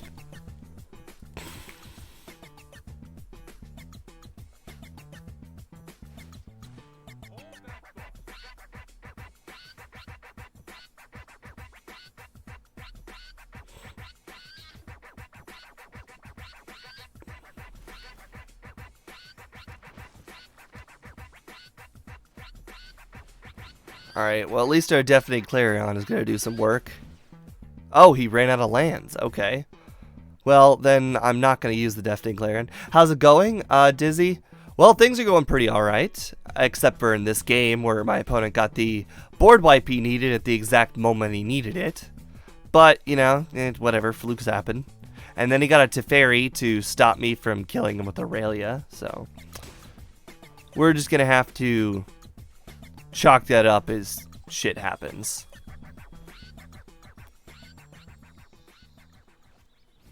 Okay.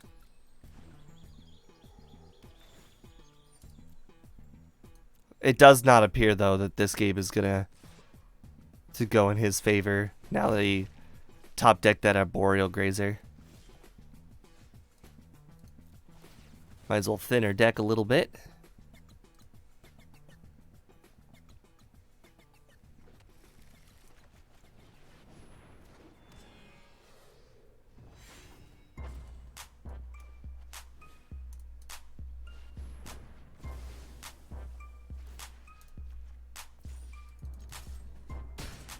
All right, well, we've already said good game once. Let's not say good game again, just in case he time wipes me again. Okay, now it's safe to say good game. Oh, thank you. For some reason my raid animation didn't go off. I appreciate that though. Never taunt, I know, right? Things like that happen. I am not sure why that raid animation didn't go off. I wonder if it was bit alerts. Either way, thank you very much there, Miss Ruby Rogue, for the raid. Unfortunately, you caught me here toward the end of my stream, but I am going to be doing it for at least another 15 to 45 minutes, so there is still a bit of time here. Very much appreciate it, though. For those of you who are not aware, we are in the middle of doing viewer duels today. Historic decks. So, ! Duel. All you have to do is be a follower to join in on the viewer duels. Shadow does look comfy. I wish I had a little bit of lighting over there so you could see Shadow a little bit better. But, you know, it is what it is. I had to move the lamp over here in order to get the green screen to be nice and, like, even colored for the most part. Except for, as you can see, like, my hand down here disappears.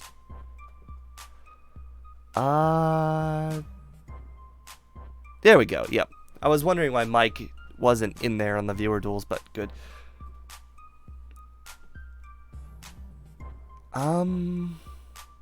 Alright, so the next deck that I will be playing is deck number 8.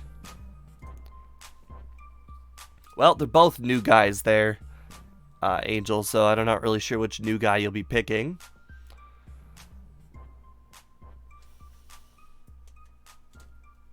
You know, for how dark it is on that side of the room, I'm a little surprised you could see Angel as well, or Shadow as well as you can. Well, Mike, you know, one historic deck, you might only get picked one time, so I mean, it works out. I do have like 15 historic decks on my Aetherhub channel, or Aetherhub, you know, page. If you want to take a look at some of those, you might find something you're interested in copying. Well, the thing is, Angel's also got double luck since he's a sub, but we got 2 new users here, so. And Angel can't go twice in a row, so somebody is going to get to play.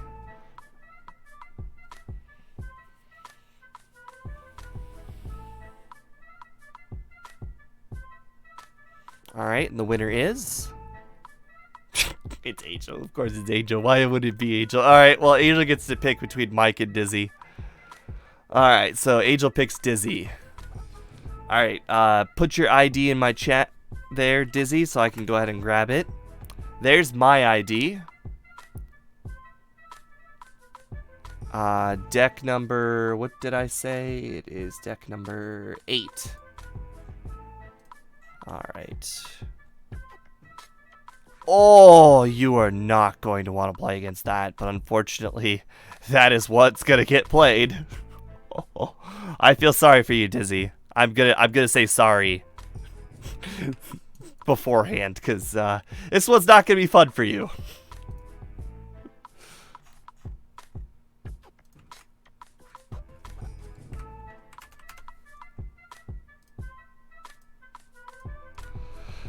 And I think this deck is got 100% win rate since I've used it on viewer duels, like 15-ish, 20-ish times.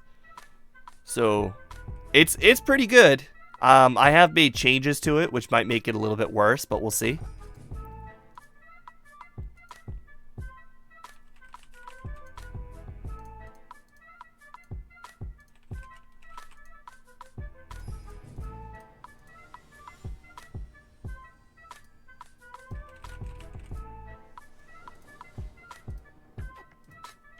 Looks good. Definitely no reason to pass that one up.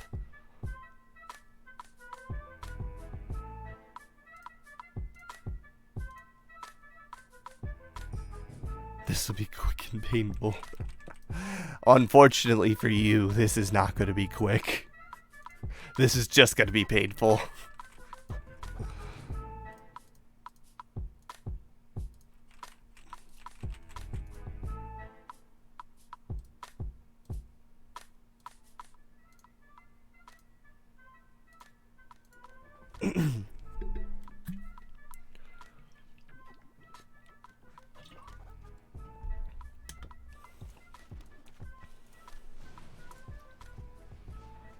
I also probably should have considered milling myself there, just for the Azcanta.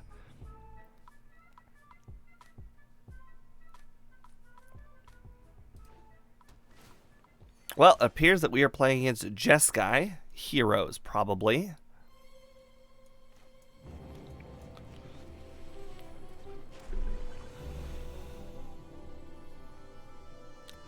Oh, so you already got a commander deck / brawl deck in the works, it sounds like there, Mike. That's definitely going to be cool when it comes out. A lot of people are going to be happy about it. Unfortunately for Dizzy, he's not going to be happy about that Psychic Corrosion. Even if he gets Teferi out, Psychic Corrosion and Search is not a fun combo to be staring down.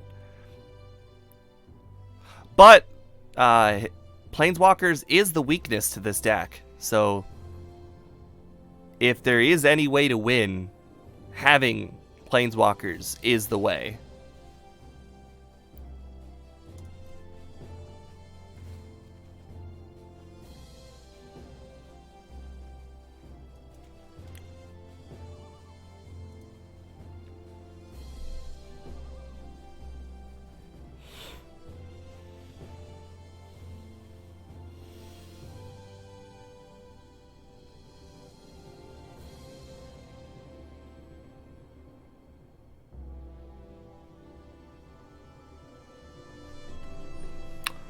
Ah, Mr. Teferi himself. Great. I don't really want a minus. Or, whatever. Just go ahead and bring it out, because why not?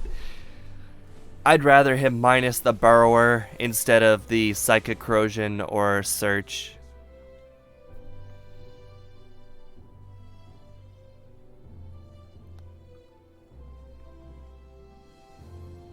So we've got 43 cards left in his deck. Teferi definitely counters this deck very well.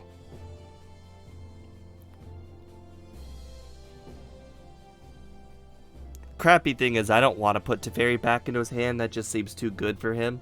I could put Teferi back into his hand after it gets up to 3. That is also an option that I have available to me. Judging by this shock, I can only imagine he's probably got more removal in his... Oh my god, he did a plus. That shocks me, actually.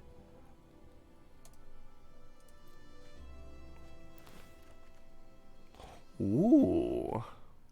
My own Teferi. I like it. Oh, sorry if you're a she, Dizzy. I did not mean to assume. Just generally, I got guys playing.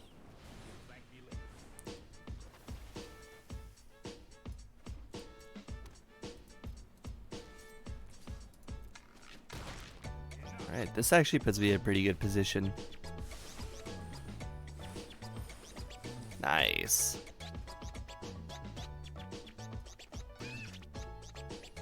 $45, $38. Okay. Doing pretty good. Alright, Teferi did his job. That's all we could have asked of him.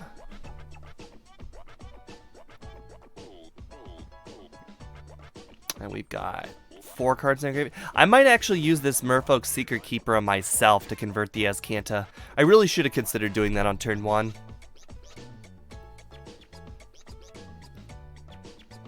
Oh, command the Dread Horde. Oh, okay. Not a lot of those running around these days. Command the Dread Horde just feels a little slow.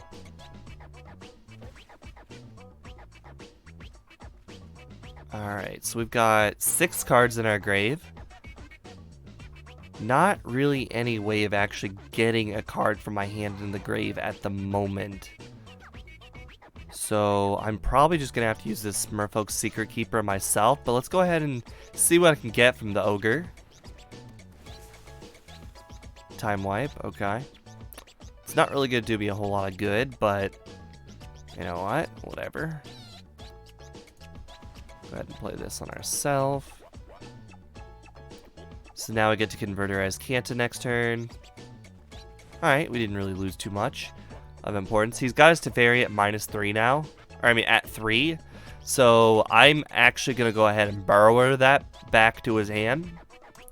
Because he gets value off of it. Actually,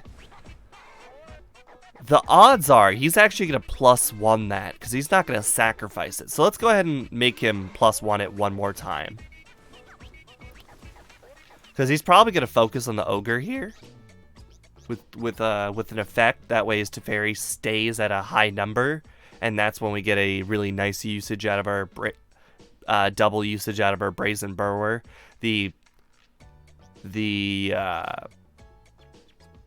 What's it called? The bounce then flash. We're almost through half of his deck now. Oh, Narset. Okay, so we're not going to be drawing any cards. That's not a huge deal because the Azcanta plays around the Narset's effect, so there is that.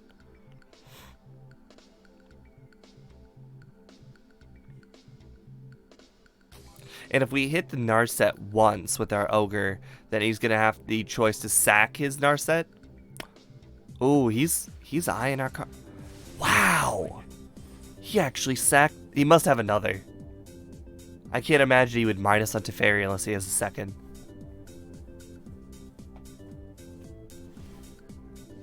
Don't need Time Wipe. Brazen Burrower. Oh, he didn't minus on the Narset. That is perfect.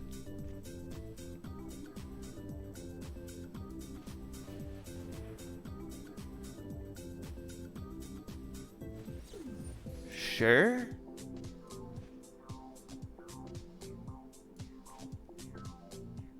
It's definitely going to make the game a little bit more difficult for me, but it's fine.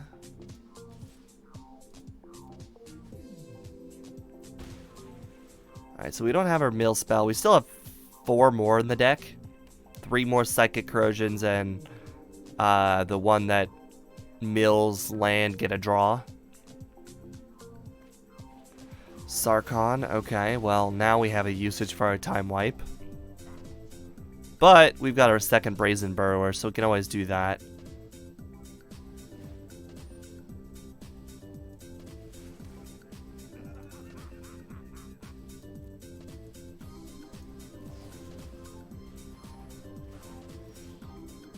River's Rebuke. Well, I don't want to use River's Rebuke, unfortunately.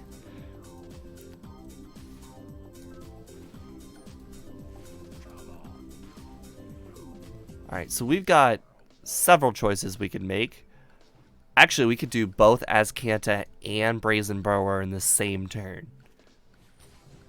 Alright, that's fine.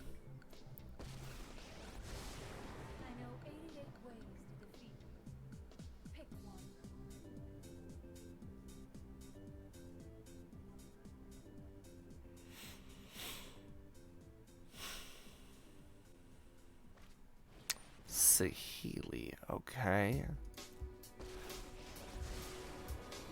I don't like the Saheeli, that definitely scares me. But knowing the Sarkhan is on the verge of dying does make me feel a little bit better.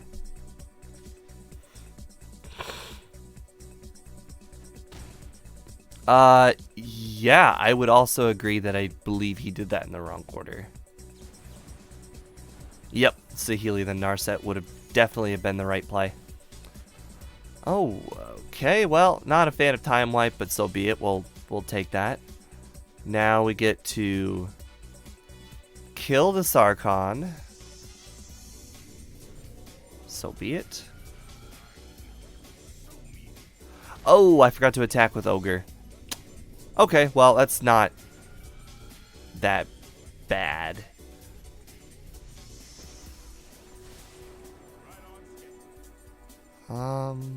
What's he at? 32 cards.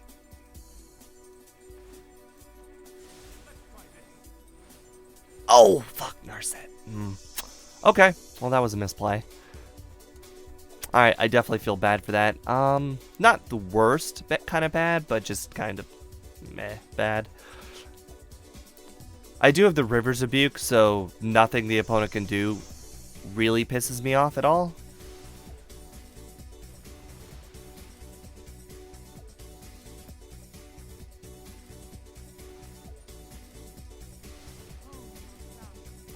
Now that he's done that Narset... Oh, okay, well, Chandra's... Oh, I've got the Teferi, so we're good here.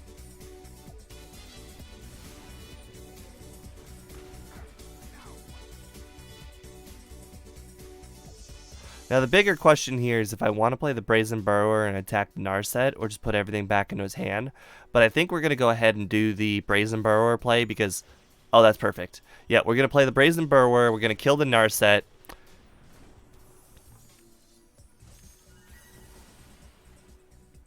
And then we're just going to put everything back. Oh, actually, we could Time Wipe. Well, Time Wipe doesn't really feel good. But the Time Wipe does put the Brazen Burrower back into my hand, which is the important thing.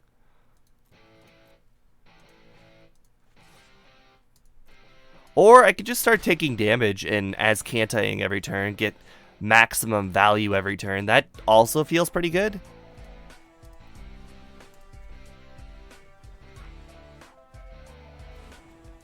Yeah, I think I'm just going to go for maximum value, actually. If Sarkhan makes all of his walkers a creature, couldn't Saheeli turn a servo into a walker? Yeah, but that would kill... Yeah, exactly. That would kill it because of the legendary rule. Alright, that's non-combat damage. Okay, so River's Rebuke and Time Wipe instead. Actually, everything in our hand is non-combat damage, so we're fine with that. And he knows about the double Time Wipe. Not that it really matters at all.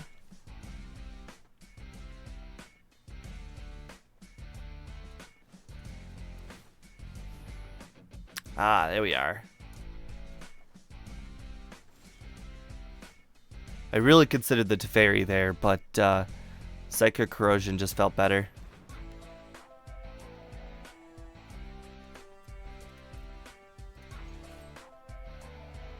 Alright, I don't have stuff with 4 or more power, so the Wanderer is actually kind of a dead card to me.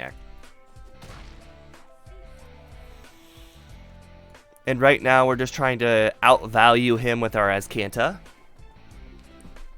Alright, so I would have made another copy of Sarkhan and killed the original since it was at 2. The copy would have been turned into a servo alpha at the end of the turn, so that probably would not be the smartest play.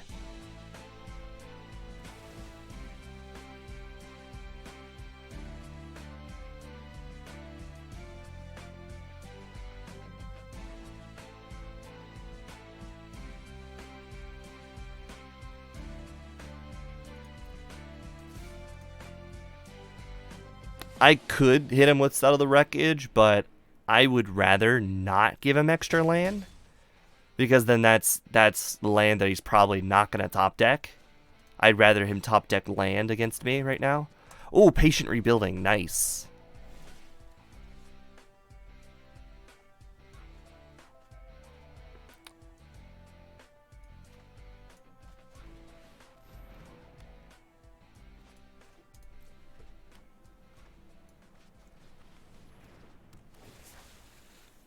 Alright, I whiffed. So be it. Get rid of that Saheeli. Now he got something to actually chump block his servos. Not that that matters at all. Alright, we got him down to 21 cards. Shock, that's fine.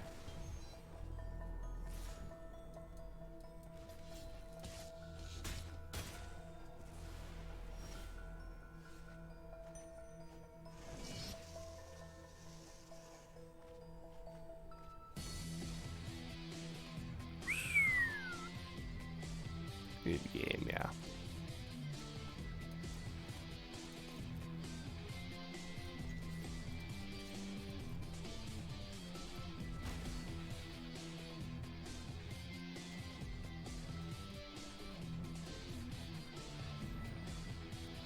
I kind of considered the River's Rebuke there, but the Wanderer doesn't do anything, so we'll just go ahead and let that sit there.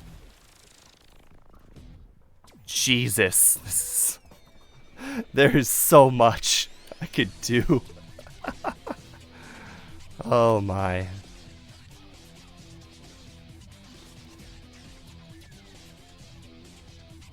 So is that dead? Okay, no, it's not dead. It's close.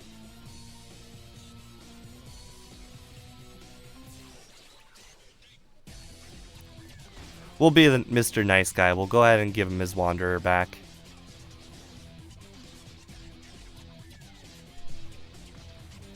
Alright. Well, that one actually took quite a while. Alright, start the next one here. Well, it was fun for me at least. Oh, it does not appear that it was very fun for Dizzy. The sad thing, I was sitting on five board wipes. Yeah. Your deck actually stood a pretty good chance against mine, though, because mine doesn't really have, like, it doesn't have ways of dealing with Planeswalkers. But, unfortunately, you just didn't have the right Planeswalkers. Like, the Teferi was good, that's why I got rid of it as quickly as possible.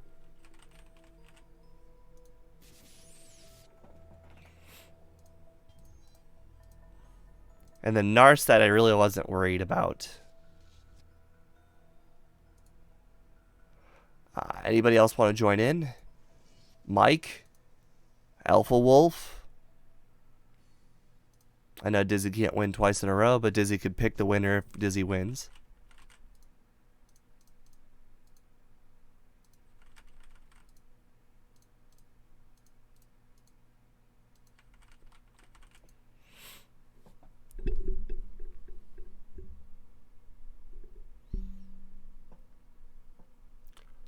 Alright, well, looks like it's probably going to be Angel here, unless somebody wants to join in last second. Oh, man.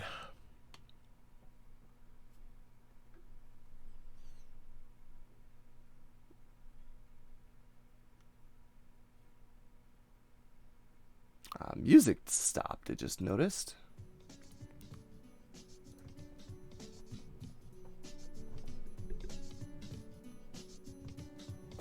Alright, well, we don't really need to pick the winner here. We already know who it is. I don't have a historic deck built yet. That surprises me because, I mean, you guys still have all your pre-rotation decks. I mean, those are all historic decks. Where did those go? A little surprised how many people don't have historic decks. Alright, 10.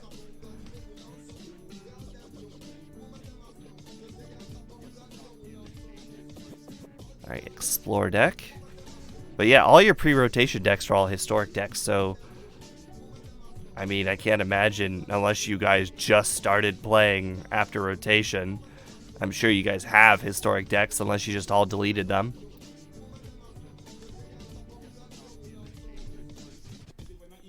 I delete all the pre-rotation decks except one. Okay, I guess that makes sense. Okay, I mean, that's also true. I mean, you can still play without throne cards added. Like, for instance, most of my historic decks don't really run too many throne cards. I am running Once Upon a Time and, well, Once Upon a Time and anything that runs green. That one was very helpful. Currently missing cards. I have a bunch. Take care. Okay. Okay, so I get my Explore deck. Gotta command the Dread Horde. Don't really have anything until turn 3, which could be very problematic, but I'm gonna go ahead and play it anyways. Fingers crossed he doesn't really run, like, super aggro.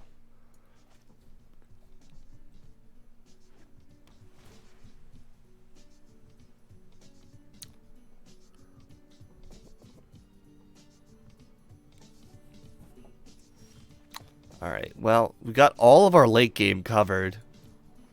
We've got 3, 4, 5, 6 drops. Alright, we've got the land and the late game all covered. And it looks like he's playing quite slow, so we might have a good shot. And if this is another version of a Field of the Dead deck, then our Lurking Chupacabra is definitely going to be the MVP of the game. Ooh. Nice Wild Growth Walker. Yeah, actually, we could go Wild Growth Walker into Lurking Chupacabra into Jade Light and get double value.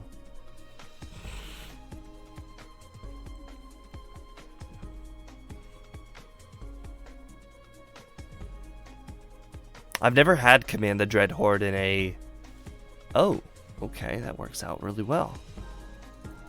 In a Field of the Dead matchup. I've also never had my opponent miss a land in Field of the Dead, so maybe this isn't Field of the Dead.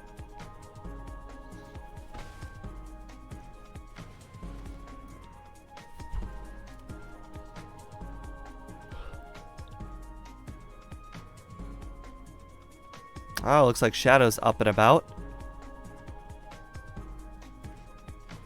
Wilderness. Oh, Wilderness Rack. I did not expect that. And I missed my land drop for Vivian.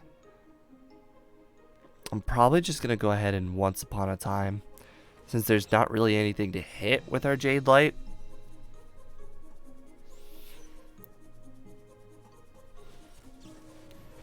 Okay, Once Upon a Time, hitting that with Absorb just does not feel like a smart play, but okay, sure.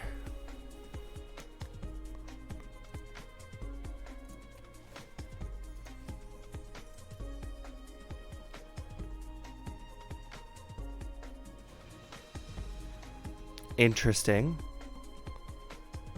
And he gets mana back at the end of the turn. But I do get to see the card, so we'll get to know what he's up to.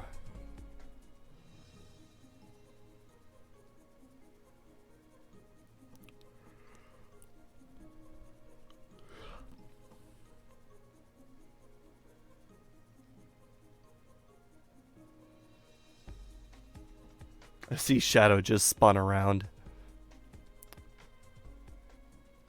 Hey, Shadow. Alright, well, since Angel's taking a while. Oh, yeah, I forgot about Scape Shift. Since this is a historic, Scape Shift absolutely still exists.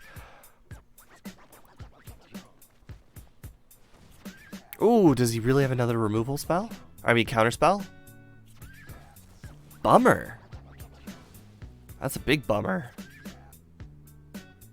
Really hoping to hit that Wilderness Reclamation. Well, now it's a good thing we got 2 Vivian Reeds. Ooh, dumps a Teferi. That's going to make one really nice Command the Dreadhorde at some point. Does suck, though, that I think our opponent doesn't have any creatures, so our Lurking Chupacabra's effect kind of isn't that great. Oh, actually, he Fae of Wishes into the Baffling End. Interesting. Okay.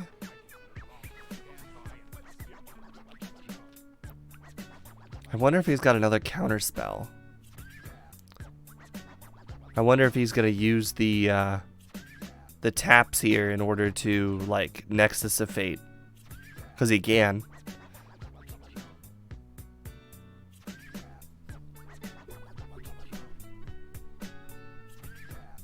Yeah, we're gonna get hit by a Nexus of Fate. Hey, Shadow.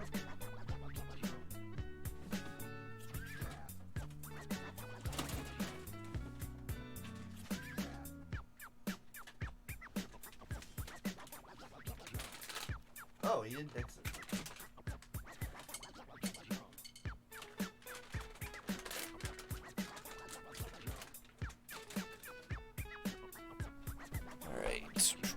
What did he do? Oh, he oopsed, so I guess he didn't do the right thing. Now, I could go Jade Light here, and that would allow me to kill the Teferi.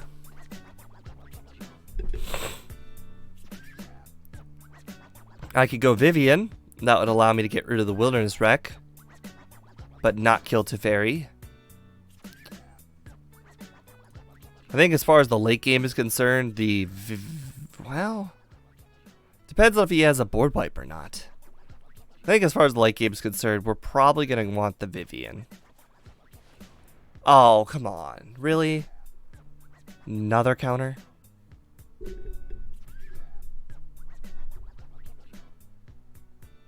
Hey, Shadow.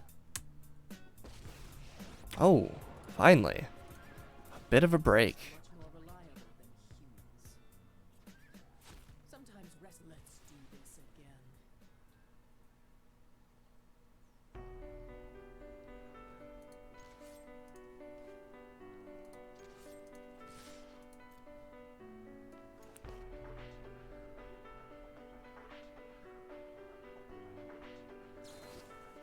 Root Snare, okay. Interesting.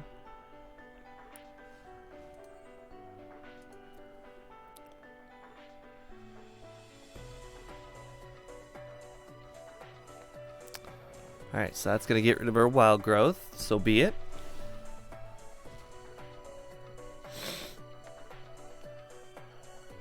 The cool thing is, the Fae of Wishes can't really be played because of our Jade Light. Although he doesn't know about the Jade Light, so 5 cards in the grave. Okay, so the search isn't going to convert soon, but this does appear to be a standard Nexus deck, or a pretty normal Nexus deck, which is really bad for me. I mean, really, really bad for me. That means that Azcanta cannot convert at all costs. I cannot let that convert. Now, the other scary thing here is if he's holding another counter and he counters my Command the Dreadhorde, then I'm definitely going to lose. But I feel like he would have countered the Vivian if he had the option, so I'm going to go ahead and go for broke here. And fingers crossed. Oh, crap. I should have Vivian first. That was stupid. Aww. I could have minused killed the Azcanta instead. Now I lose my Vivian. Dang it.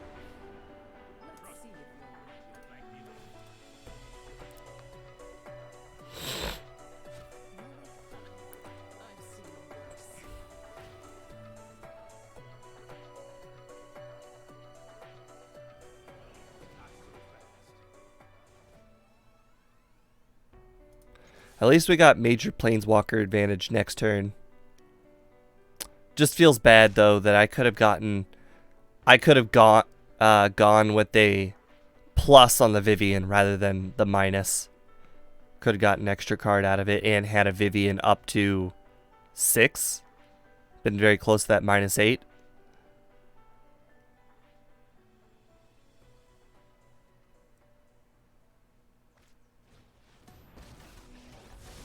Alright, so that's going to prevent the Lurking Chupacabra from damaging. That's okay.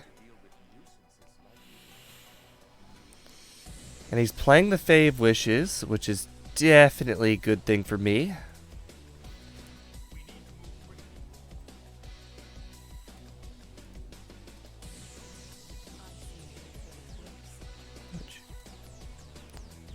Alright, so let's go ahead and Wild Growth into Jade Light. Ooh, nice.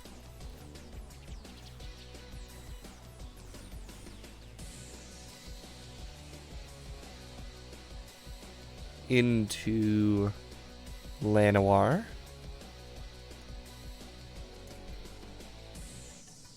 I don't really know what I want on the top, but probably not a Branch Walker.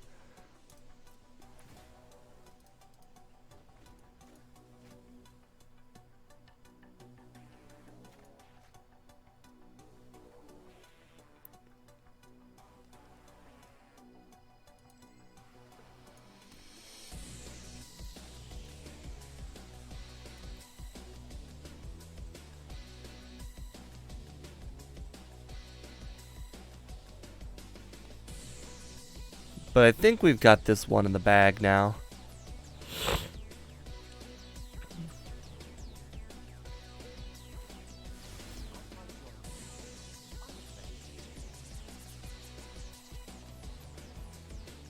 Wander. Okay, so we don't actually have a permanent that's 4 or greater. We would with a Branch Walker, but that's okay because we get to kill the Wanderer before it gets the opportunity to kill Wild Growth Walker at 4. The unfortunate downside to killing the Wanderer is that the Dovin will live.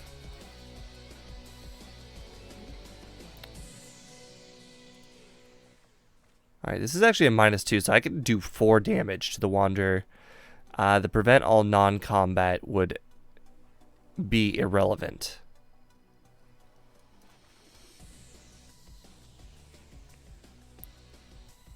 Alright, I don't think he's running board wipes, especially since he's got a top deck Teferi here.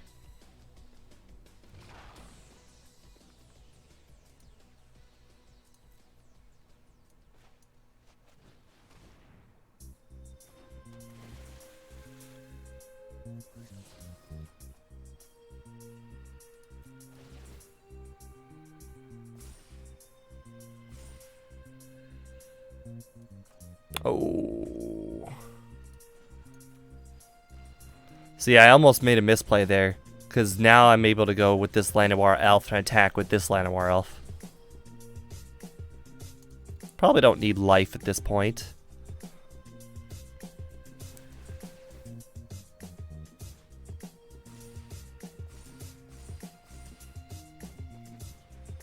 Probably should not be overextending as well, just in case he does have that board wipe that I mentioned he probably doesn't have.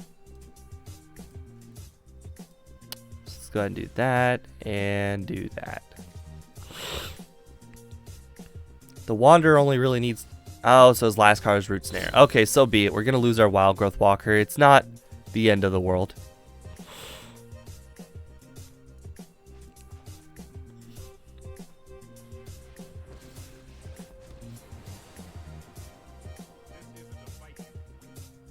I'm curious if he'll minus our Teferi with his Teferi, since that's probably the best play out there. Gets rid of the Teferi that I'm holding on to, puts the Teferi back into his deck. But the plus might also be a better play because of how much damage I can do to him next turn.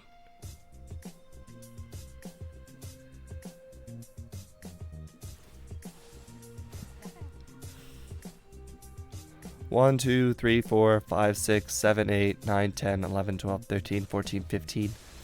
Okay. Okay, so we're not going to be able to kill him this turn then.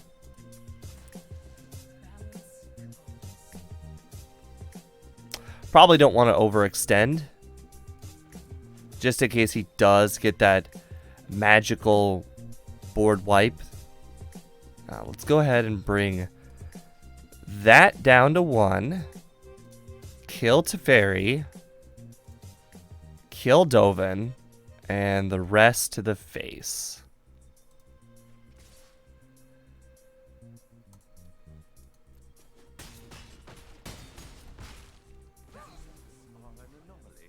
Alright, that seems good.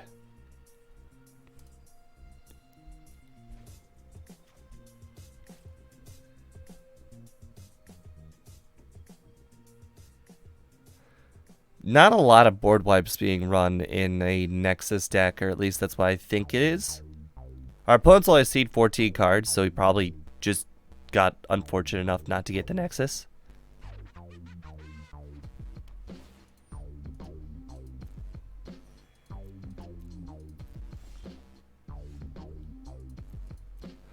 Alright, I think we got about time for one more game here. Alright, let's go ahead and bring this up. This will be the last game of the night, so good luck to everybody entering.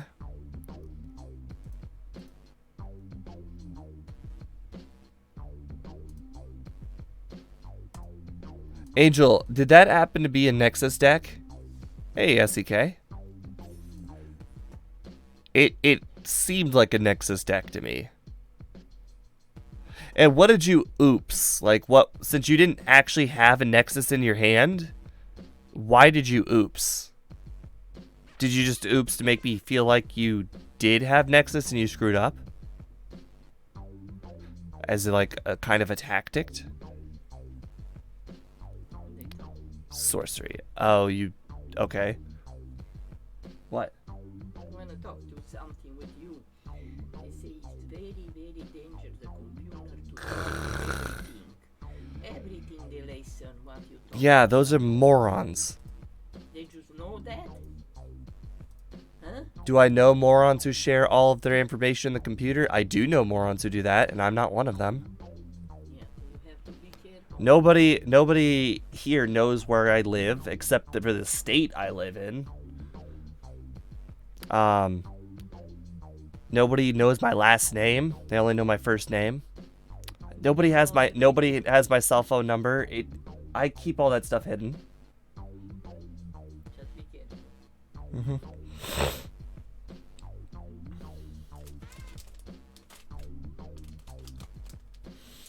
All right. Well, what?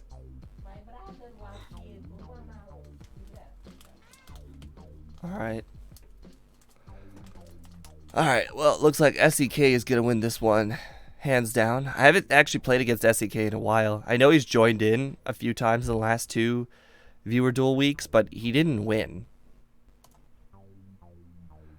All right. So, Sabola joins in right last second. Unfortunately, this is the last duel of the night, unless somehow we manage to finish in a minute. The deck is going to be deck number 1. Oh no, not the walls deck. Well, we're playing walls then. Gotta say, not my favorite deck to play. This deck is either bananas or it's terrible. It's really one or the other. Oh, Warlord, welcome back, man. I saw you took like a 2-hour hiatus here. Day late, $10 million short. Oh wait, that's missing a zero. It's $1 million short with the wrong commas. Unless that's supposed to be a dot, in which that would be $10,000 short.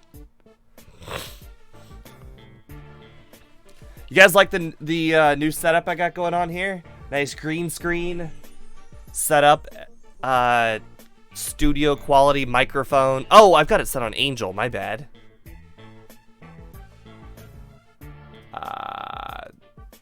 Gotta grab SEK's ID. That will be silver copy.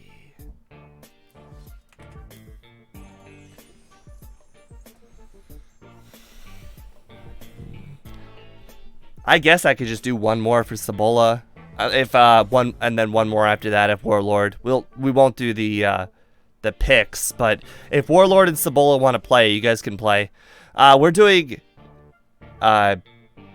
doing historic decks.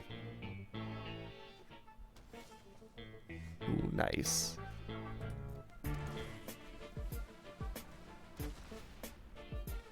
Oh, beautiful, beautiful, beautiful. Nice.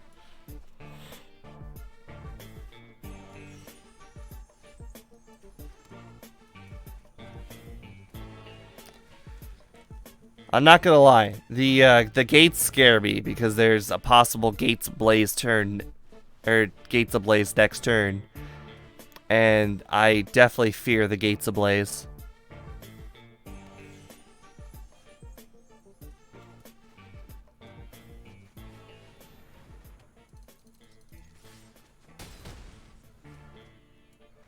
Alright, Gates Ablaze will probably lose me the game.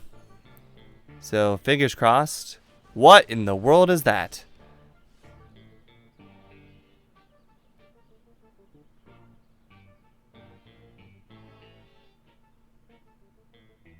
Okay.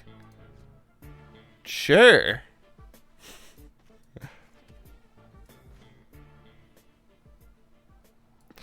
I'm thinking he's... Oh, maybe the only other creature in the deck is an 8/8. There's also that. It could be the Gate Colossus, in which the amplifier would turn into an... Oh my god! It doesn't have trample, right? Oh god, it doesn't have trample. Oh boy. Oh my god, was that awesome. That was so awesome. Impervious Great Worm. Oh my god. Oh! Oh my god, somebody needs to clip that. Somebody absolutely needs to clip that. Oh my god, was that awesome. Wow. Holy. Alright, Cibola or Warlord, do you guys want to play one? Because you guys didn't get to play it all today. Alright, so we'll play Cibola. I need to grab his ID. Control F, Cibola. There it is.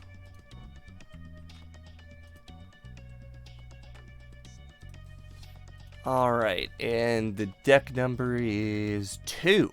Okay. I do not remember what deck number 2 is. Goblins. Alright. Cool. Only one amplifier in the deck. Wow. Then it doesn't get much more crazy than that. Doesn't get much more perfect than that. Good job, man. That was awesome. I cannot believe I witnessed that. That was so good.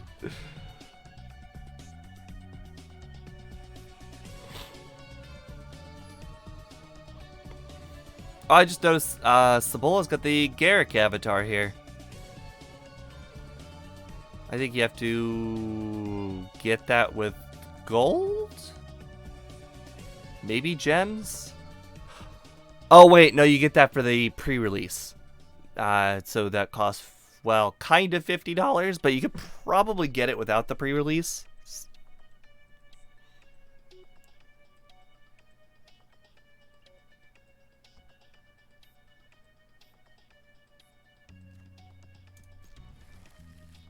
American destroyed by Little Red Man.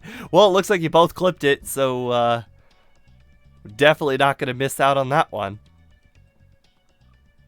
That one, that is going to be so awesome. I'm sure a lot of people are going to want to view that one.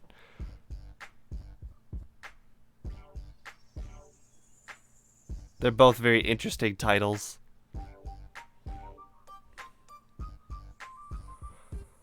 Our hand is not the greatest.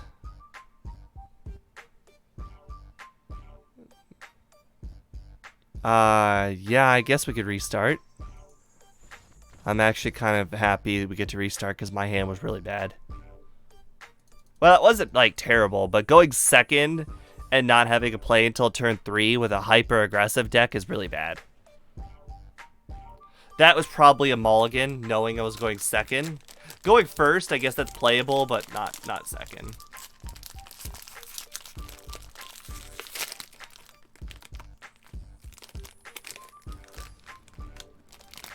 You're telling me that deck has Sylvan's Awakening too? My god, that's something right there. I'm not even sure I own Amplifier.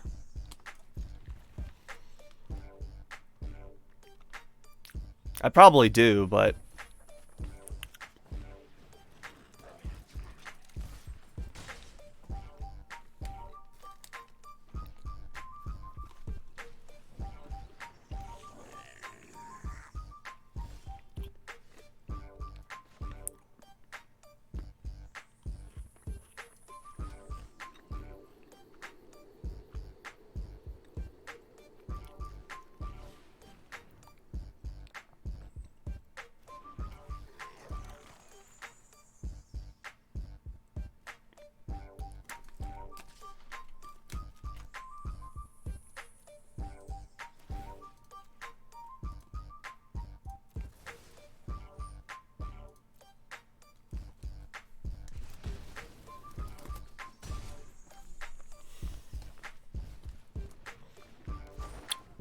well, we're in Heart of Cards territory now.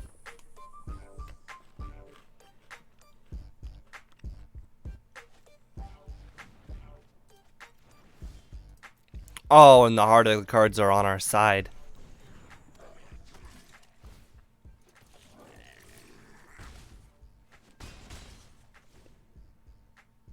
It ended up being Thud, not Fling. Torch Courier, okay.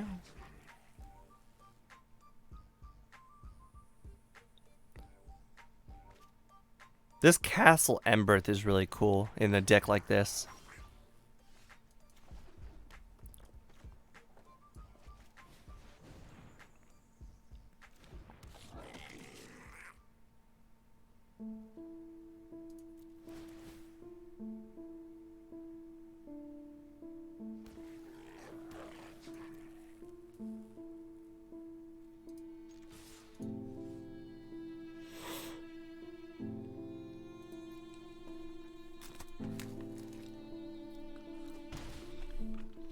No blocks. That's interesting.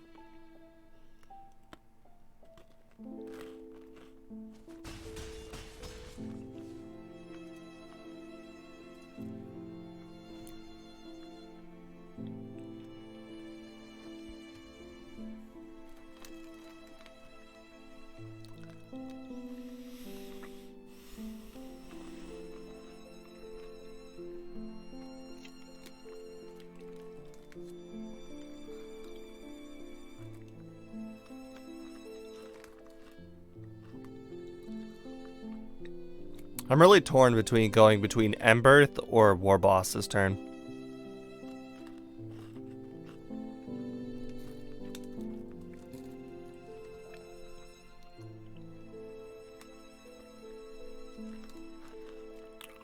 Who am I kidding? We should probably use Emberth.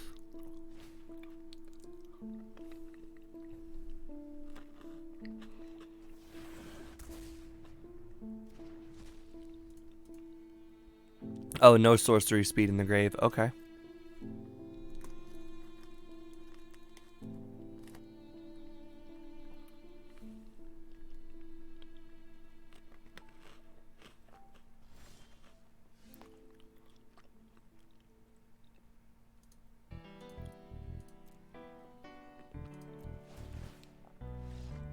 Aw, I wanted to Emberth there. Okay. Alright, Warlord. Warlord, do you want to get a game in? Alright, let's go. Alright, let's go grab your ID here. Warlord game number 24. And we're using deck number 13.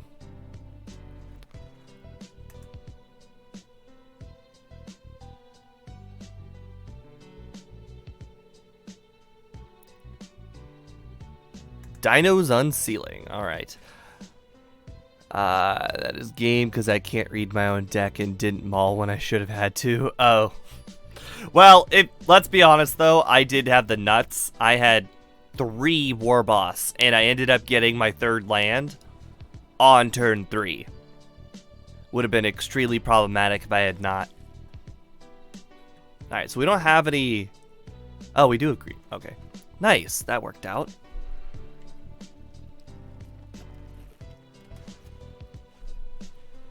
Uh-oh.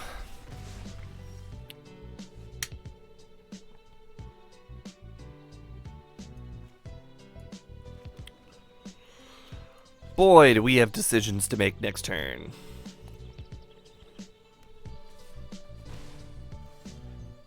Ripjaw. Ooh, okay. Well, now we're definitely going with Kiora.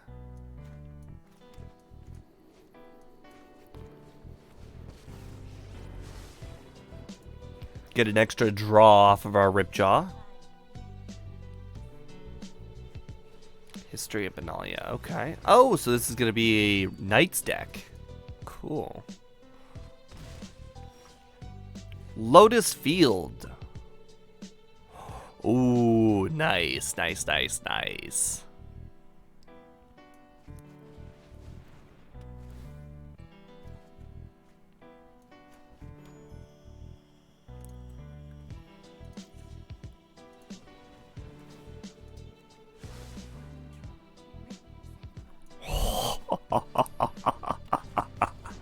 Oh, yeah.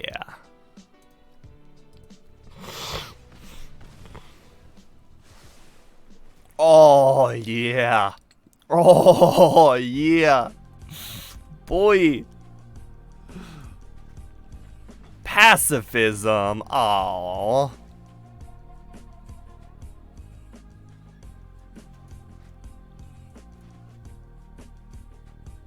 So let's see, we got 1, 2, 3, 4, 5, 6 mana. Okay, that's still fine. We got an extra Lotus Field.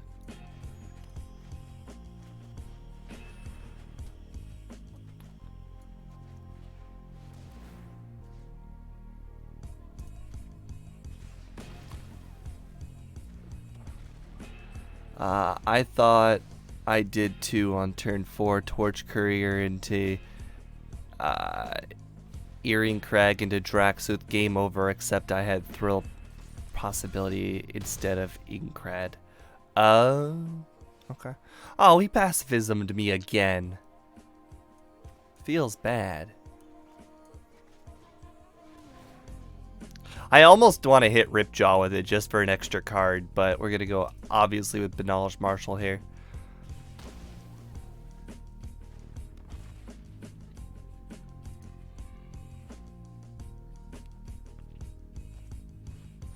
Okay.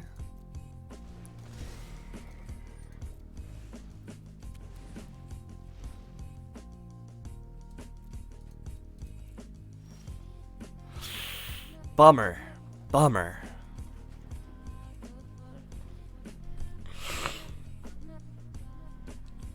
So obviously we're going to have to block the Cavalier, which is a real feels bad moment.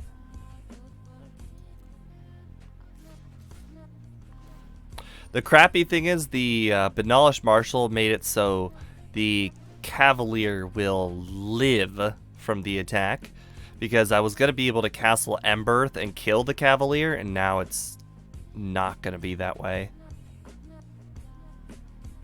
Actually, you know what? Let's just go ahead and block the Fervent Champion. I think we could take the 8.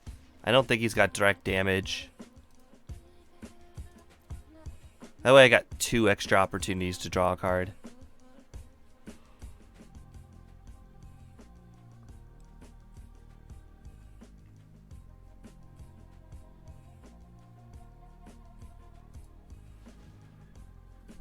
Can I not use that at instant speed?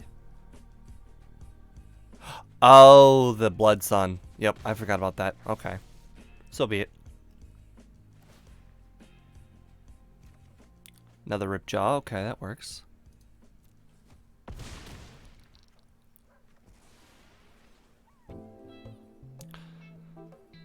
We could double block the Cavalier. Ooh, okay, that works too. Let's go ahead and get a draw, see what I can get.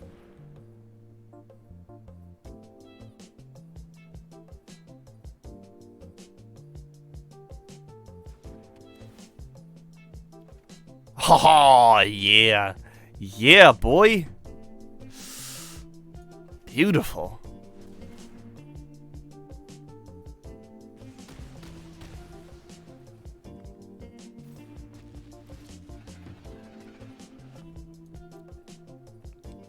Too bad the Garen Brig doesn't work thanks to our Blood Sun, or we could have played the Ripjaw as well.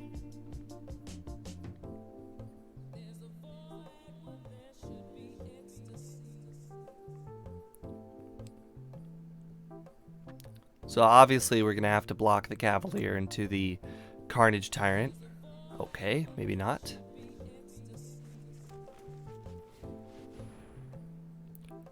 Why didn't I attack with Ripjaw? Because the Cavalier of Flame can give creatures haste, and I only have 5 life. If he had hasted a creature, another Cavalier Flame, like let's say he drew a land... Well... Okay, if he hasted something I didn't know about, I didn't want to lose because I could have just did this, you know. Been a little bit more patient.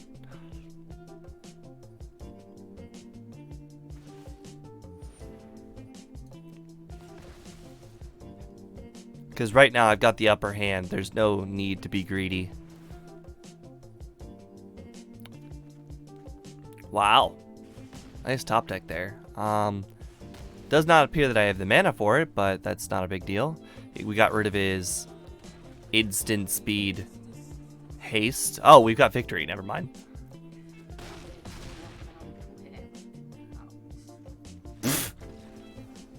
No. Fuck no. I paid $170 for that, and it's very, very important. And it's not a fire hazard or anything. The green screen is staying. In trouble with what?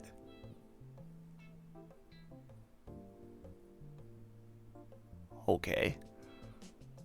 Alright, anyways.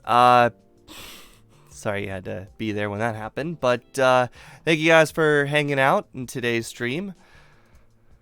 Gonna go ahead and raid channel. And we've got